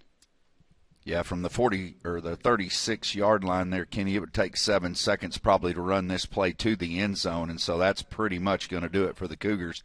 They had a tall task once it got down, inside a minute and a half, but you still kind of hold on to hope there, but not much hope left here now. Cougars will fall to 2-4, 1-2 in district play, and have a pivotal matchup next week against Hera.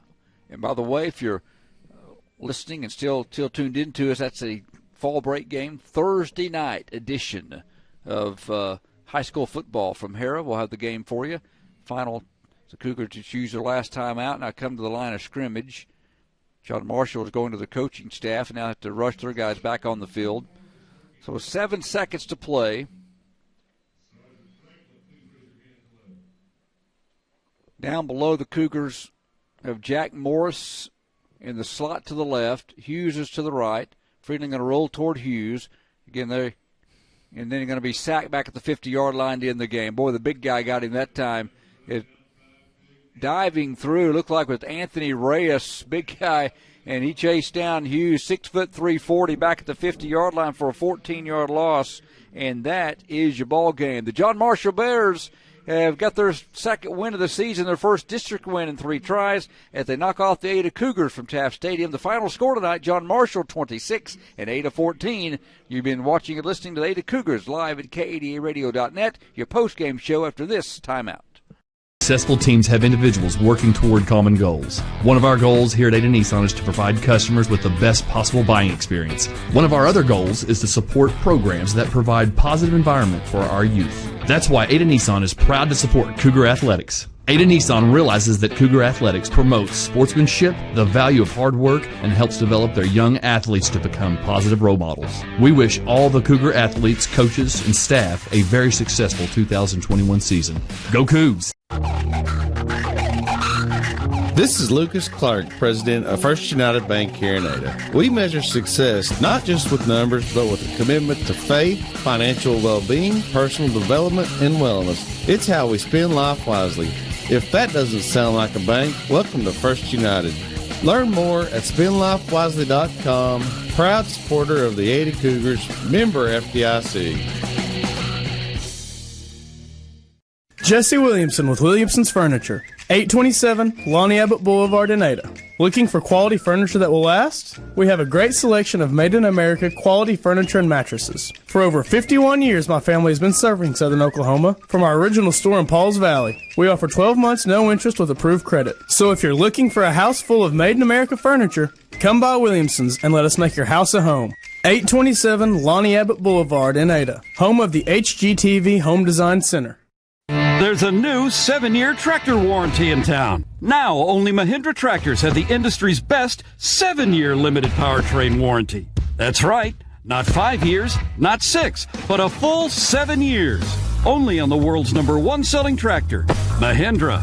Stop by Hassel Brothers and see the complete line of Mahindra tractors at 1914 North Broadway in Ada, or call us at 332-8453. Warranty on select models. See Mahindra warranty policy for details. State Farm offers surprisingly great rates on auto insurance, but what does that mean? Surprising. This often means something comes out of nowhere, like finding that $20 bill in your dryer. Great? Well, obviously great means superior. Rates? Simply what one pays in exchange for something. And in this case, that something is State Farm being there when you need them most. Like a good neighbor, State Farm is there. Individual premiums will vary by customer. All applicants subject to State Farm underwriting requirements. When you want the real deal, call me, Don Carpenter, your State Farm agent in Ada for over 42 years today. It's time for your Ada Cougar Sports Update, brought to you by Hilltop Dodge. Hi, I'm Johnny, an Ada Cougar from the class of 86. And I'm Hunter, an Ada Cougar from the class of 13. Throw a Hail Mary over the other guys and go for the touchdown every time when you shop with Hilltop Dodge. That's right, Johnny. I've seen the mistakes other players make, but not at Hilltop Dodge. We make every play count. Cars, trucks, and SUVs, we've got the right vehicle for every player and team. Shop Hilltop Dodge for a game-winning play every time. At 1109 North Broadway in Ada. Welcome back to Taft Stadium, Energy Field down below, where the Ada Cougars came in knowing it was a 1-4 John Marshall team that, again, we told you about their 4 losses, similar to the Ada's 3 losses against teams that had great records. John Marshall's opponents in their 4 losses were 17-4 so far this year, where the Cougars opponents were 13-1. So it was 2 teams that had played a tough schedule. Cougars were a little short-handed. Had some injuries coming in, tried to hit some young guys to step up. They did, but John Marshall was just a little bit better tonight, Brent. They did. Ada struck on some big plays and fought and had a chance with a stop there late. Got the stop, actually, and had the football back. But the initial play on that last drive was kind of the killer play on the fumbled snap. Got him behind the chains at 1st and 20.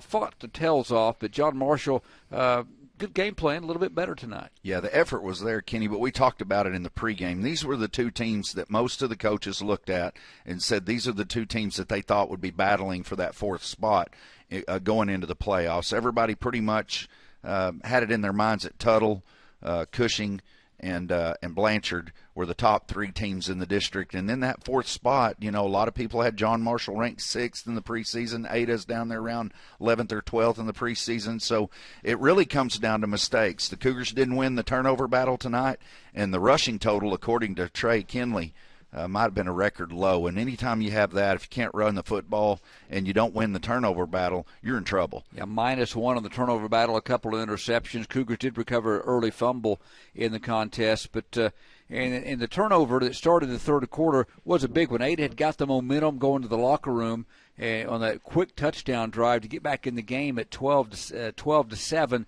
and had the ball to start quarter number 3 and got a first down. Started at their own 35 and got to the 46 and finally got to the 48-yard line, and then an interception was thrown by Freeland, and then John Marshall started at their own 30, and Brent went on a 70-yard jaunt to get a 2-touchdown lead.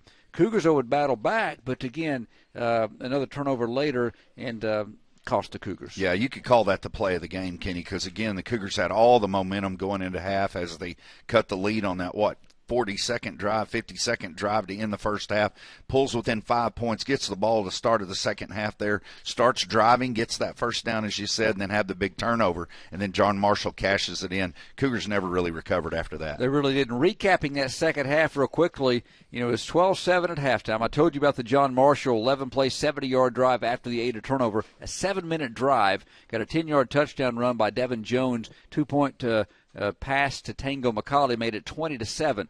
Ada got it at their own 35 after a nice return of a kickoff by Andrew Hughes. 2:13 to play, needing a quick drive. Well, got an incomplete pass. It was 2nd and 10. Freeland got sacked back to the 25, and we had 3rd and 20 late in the third quarter. Cougars behind the sticks, and Freeland brought them up the line of scrimmage in a connection we've called many times. The Cougars bailed themselves out. Play for the Cougars. It's a lot of real estate to make up on third down. Freeland going to sprint right, steps up, going to throw deep for Andrew Hughes, and he's got it at the 35, at the 30, foot race, 20, 15, 10, stiff arm, 5, yes sir, to the end zone goes Hughes, 75 yards, no flags, and how about officially a 65-yard drive, but a 75-yard touchdown pass because after the sack. So a thing of beauty for the Ada Cougars. Andrew Hughes, his second touchdown reception for the Cougars of the contest. Freeland threw his second of the game. Hughes has now caught 10 touchdowns on the year, continues just an outstanding year. 2 more touchdown passes for Carter. That's 14 on the season. Did have a couple of interceptions, number 4 and 5 of the year tonight for Carter. So the Cougars were back in it, and that drive only took 55 seconds, Brent, and went 3 plays, 65 yards, a 75-yard strike. Another beautiful extra point by Caden Mitchell. He's now 12 of 14 on the season on PATs. Cougars then got the stop they needed. Reed Sampson made that great perimeter play, made the tackle and forced a punt. Cougars got the ball back, but then got up to about the 45-yard line on a couple of plays. Then another interception, gave it back to John Marshall on a pass with 8:29 to play. Cougars then, their defense got the stop again after John Marshall got all the way to the 18-yard line. So they started at the 41 in Ada territory, but then we had 5 penalties in 7 plays on that drive, and it pushed John Marshall way back, and they ended up having to punt. Got a 35-yard punt. Ada had another chance. Started down 20-14 at their own 15-yard line, but just couldn't get anything going. Lost 10 yards on the fumbled snap, and that was the big play. It made it 2nd and 20, and got behind the 6. Gallagher ran for a few yards to the 13, got an 8-yard run, an incomplete pass, and probably another big play. They could have kept that drive alive, and Trey Ivey had made that tremendous catch in the first half, has great hands, had a first down on a pitch and catch at the 35, and just looked upfield a little quick. Ball went through his hands, lost it at the last minute, incomplete pass. Would have gave Ada a first down at the 35. Instead, they had to punt after a 12-yard punt into a stiff south wind, a short field for John Marshall at the 8-27, and they just basically, with Brent, 2 plays, 27 yards. Tango McCauley ran it in from 23 yards out. They went to their power running game, and that pretty much put the game away. PAT, the 2-point try failed, and that got you to your final 26-14. Yeah, John Marshall, they're a solid team. There's a reason they were ranked number 6 in the preseason by a lot of coaches in the AP. But the Cougars are going to look back, Kenny, and see mistakes. I think the mistakes that were just too much for them to overcome tonight when you consider the turnovers, drop passes, made some great catches, some catches that they probably shouldn't have made, and then dropped some that they should have made. And so that's really, I think, what this coaching staff, as they're still down on the field having their post-game team meeting, I'm sure that's what the coaching staff is addressing. Mistakes, penalties, jumping off sides during those hard counts. They look back, and those are all things that can be cleaned up, and they've got to get them cleaned up because a big matchup coming up Thursday night. with Hera. Losers to Tuttle tonight. The Cougars will need that win at Hera on Thursday. One thing it's hard to clean up is the injury bug sometimes. And the Cougars right now really battling the injuries. Another one appears maybe one or two more tonight. Cougars lose at 26-14. Trey Kinley will be along with your final numbers after this timeout. You're listening and watching the Ada Cougars live at kadaradio.net. Vision Bank is a proud sponsor of this broadcast, and we want to wish them continued success this season. At Vision Bank, we work hard to be your community bank leader when it comes to banking and lending. We are continually growing and expanding to meet and exceed your expectations. This is LaVonda Jones, President of Vision Bank Ada. When it comes to something as important as your finances, join the winning team at Vision Bank. If you've been thinking of selling your home, but you're not quite sure if it's the right time, or if your home will garner what you hope will be a suitable return, call or text me, J. Elaine Rhines, brokered by eXp Realty, at 580-421-1926. Whether this is a first home purchase, or maybe you have an empty nest and you're ready to downsize, contact me, J. Elaine Rhines, at 580-421-1926. Let's buy or sell your home today with J. Elaine Rhines at 421-1926. Hello, I'm Keith Frazier, your store manager here at T&W Tire, 500 East Main Street here in Ada. We are your authorized Michelin tire dealer. At T&W Tire, we don't just sell tires. We also do oil changes, brakes, shocks, and front-end alignments. We also offer 24-hour roadside service. T&W Tire has one of the largest tractor-trailer tire selections around. We also have your farm, OTR, and ranch tire needs covered. T&W Tire is your complete automotive and tire center. Call 332-5145 today. Express Wellness's Occupational Medicine Services provides a comprehensive effective management program for companies of all sizes. From small businesses to large corporations, their professional and courteous staff will help simplify the process and make your visit convenient and comfortable. Their clinics are proud to provide employers with drug and alcohol testing, regulatory evaluations, and treatment of work-related injuries and illnesses. To learn more about the occupational medicine services provided, visit Express Wellness online at expresswellnessurgentcare.com. Good luck, Ada Cougars. We at Carter County Dodge and Carter County Hyundai are honored to support you in all of your school, sports, and extracurricular activities. We recognize you not only as today's students, but as tomorrow's leaders. And for that, we are grateful. As your friends and neighbors, we're here to meet all of your automotive needs at Carter County Dodge and Carter County Hyundai at Ardmore. Good luck, Ada Cougars. And remember, if it doesn't say Carter County, you paid too much. Tim Rhines here at Simmons Bank. We've been helping our customers' dreams come true since 1903. We have the products and services fit for you and the tools to help you manage your finances with ease and security. Whether you're saving and investing for the future, starting a new business, or buying a new home, we're with you every step of the way. Simmons Bank, conveniently located at 1616 East Arlington Street, is proud to support Ada High School sports. Simmons Bank, member FDIC, equal housing lender. Welcome back to Taft Stadium, Energy Field down below. Kenny Morrison, Brent Smith, Trey Kinley, cameraman Cliff Tomlinson were in the postgame show. Cougars come up short to John Marshall tonight, 26-14. As the Cougars offense kind of struggled early, got a couple big drives and quick strikes, but the running game tonight was something that just never got going for the Cougars. Trey Kinley's along. He kept the numbers all night, and Trey, our final numbers tonight kind of prove out on the running side of the football for Ada. Just couldn't get it going tonight on that part of the game. Yeah, we'll get to that here in just a second. I'll start with John Marshall. They ended up having 19 first downs, only 2 in the second half, only had 53 yards in the second half. Defense actually played really well in the second half. Really, John Marshall had a short field several times. They had 30 rushes, 171 yards, just less than, I guess, 6 a carry. Quarterback, 21 to 25.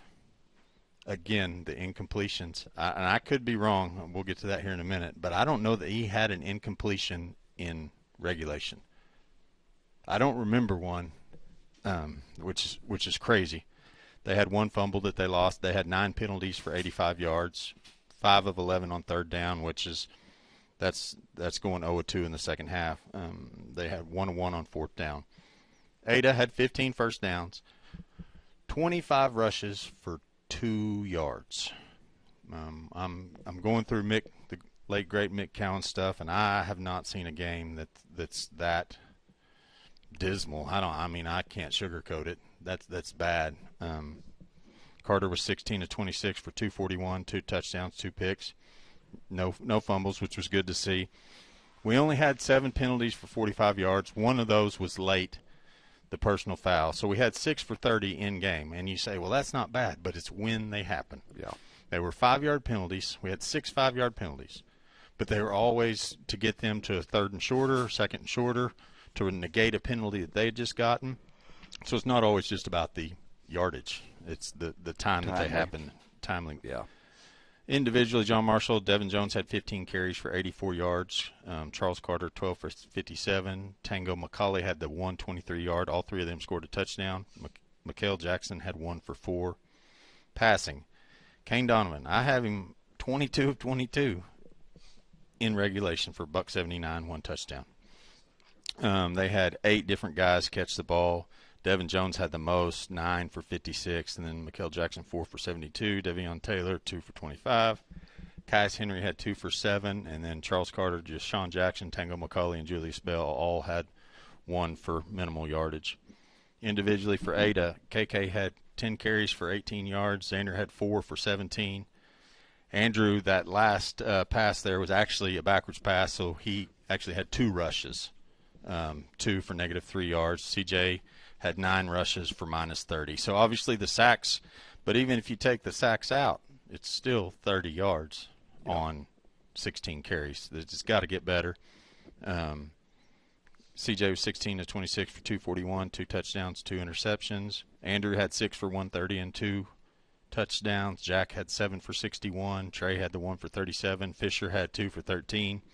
Unfortunately, that's when we lost Fisher. Yeah. On that last one. Really concerned about the injuries going into a short week. Hopefully some of the kids that were out this week will be out of the protocol and be back next week. But at the same time, we've got to get better up front. That's what it boils down to. I don't know what the answer is there. Just we roll him out some and that works, but the rushing, which it's kind of crazy because they've pass blocked okay, but then normally as an offensive line coach, your rush blocking is easier and easier to do, and the pass blocking is the toughness, tougher. But I'm sure they'll go back to the drawing board. Nobody's going to hang their heads and give up. The season's not over. Like we were talking before, if they beat Hara beat John Marshall. It's a 3-way, so it'll come down to points. We lost to John Marshall by 12. I'm not sure what the Hara-John Marshall score was. I don't think it was close. So they maxed out. Hara beat them. That late touchdown we had last week when everybody was saying, what are we doing, that got us under 15 against Blanchard could be huge because Blanchard beat them by more than 15. And then they still yet to play Tuttle, but it could come down to points for sure. It could, and all that said, this Cougar team needs to get healthier, get a couple guys back, and you still play the Tuttle and Cushing games. You got Tuttle at your home field, 14-7 a year ago, and Cushing games that are about matchups. So you go get one of those games, and you're really back in great shape. So, but there's no reason to hang your head and think the season's over. Absolutely not. No, just a tough play. You shorthanded. You came in and had a chance, and John Marshall just a little bit better tonight. They played well tonight. Executed. No incompletions. Yeah, it's tough. A lot of short stuff, a lot of underneath stuff, a lot of flat stuff, but then do it downfield a couple times when they needed to and got the win. 26-14. One final break. We come back. We'll run down the district scoreboard. You're listening and watching the Ada Cougars live tonight at KADARadio.net. Tonight's broadcast is a presentation of the Chickasaw Nation.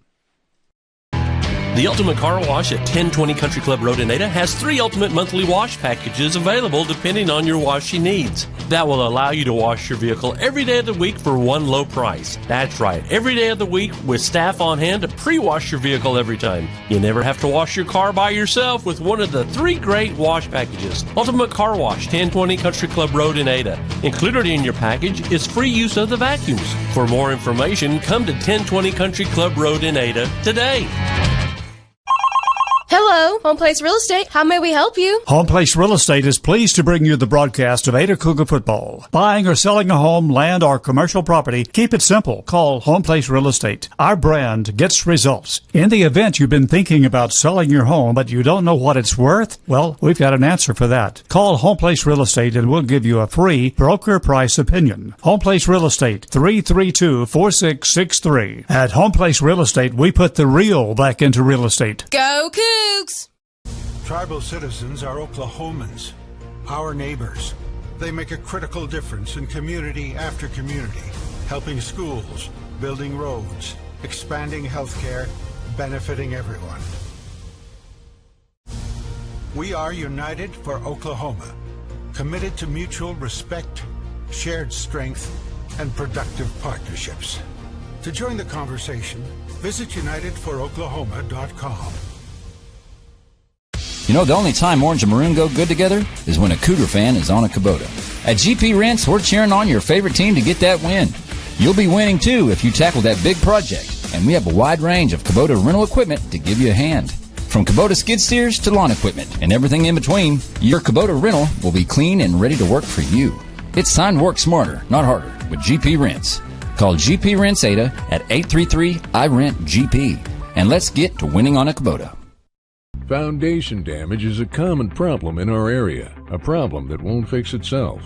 Ramjack has been the foundation experts for over 40 years. Our patented system of deep-driven steel piling stops damaging settlement. Put your home back on a solid foundation. We offer affordable solutions with a transferable warranty for the life of your home. Call for a free on-site evaluation today or visit us on the web for more information. Rely on Ramjack.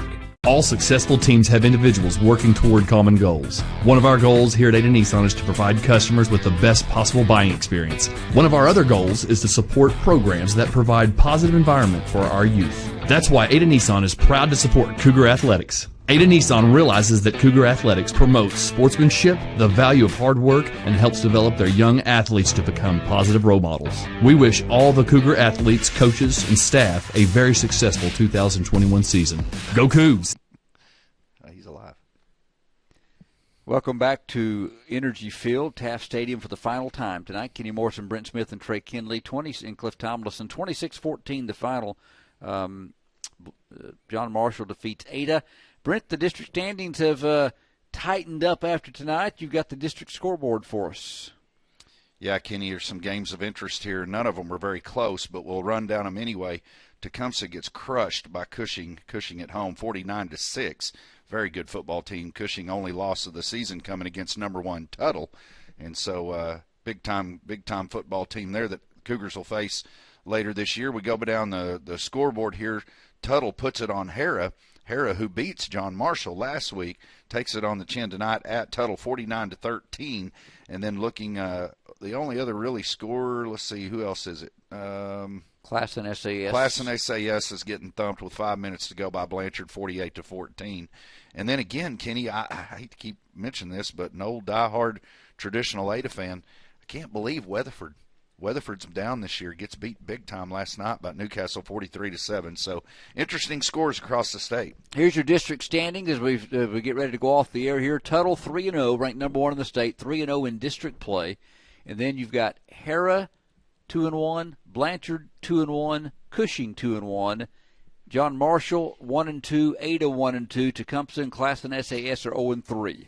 Those are your district standings. So just tell you about that next week's game at Hera, a big game, as the Cougars will travel to Hera for a 7 o'clock Thursday night kickoff on the air at 6:30 in another district showdown. And hopefully, it looks like we might, who knows what the injury situation is going to be, but I think we'll get Darius Gilmore back. Caden Ross, he talked to me before the game, said he's getting better. Hopefully he'll play on Thursday and get a couple of these guys back that are key players for the Cougars. Yeah, Kenny, we talked about it in the pregame. Cougars came down, and the coaching staff and these players are not going to use this as an excuse at all, but it does make a huge difference. You take Michael Jordan off the Bulls, and how good are they? You take Tom Brady off of Tampa Bay. How good are they? And when you've got 4 starters coming into a game where everybody knew John Marshall was better than their record was, they're ranked 6th by the coaches in the preseason, had a very difficult, tough schedule. The only one that really a head-scratcher now kind of makes you wonder how good Harry is, or if they just had a bad night, was Harry beating John Marshall last week 21-6. So the Cougars have got an incredible challenge next week. You got to feel like it's almost a must-win going into the last several games of the season. But the Cougars are going to battle. They're going to fight. This coaching staff, you saw them down on the field after the game with an extended post-game. They're going to go back to the drawing board. There's no give up in this team. They've just got a lot of things with the injuries and things of that nature that they've had to overcome. But they're going to keep fighting. 26-14, the final from Taft Stadium. Hope you enjoyed the broadcast tonight of Ada Cougar football, a presentation of the Chickasaw Nation. So we'll join again next Thursday night on our Thursday night game against Hera, 6:30 pregame, 7 o'clock kickoff. Enjoyed bringing you tonight's broadcast. Cliff Tomlinson on camera, tremendous job. Trey Kinley, statistician, and my partner Brent Smith. Appreciate the work he does. Until Thursday night from Hera when we're on there at 6:30. I'm Kenny Morrison from Oklahoma City in Taft Stadium. God bless. Good night, everybody. This has been Ada High School football, presented by the Chickasaw Nation. Cougar Sports is brought to you in part by Ada Nissan, First United Bank, J. Elaine Rhines Realtor, Ultimate Car Wash, Express Wellness, Carter County Dodge and Hyundai, Ramjack, Simmons Bank, Heisel Brothers, State Farm, Don Carpenter Agent, T&W Tire, Home Place Realty, Hilltop Dodge, Vision Bank, and Williamson's Furniture. Ada High School Cougar Football, a presentation of Cool 99.3 FM and adasports.net.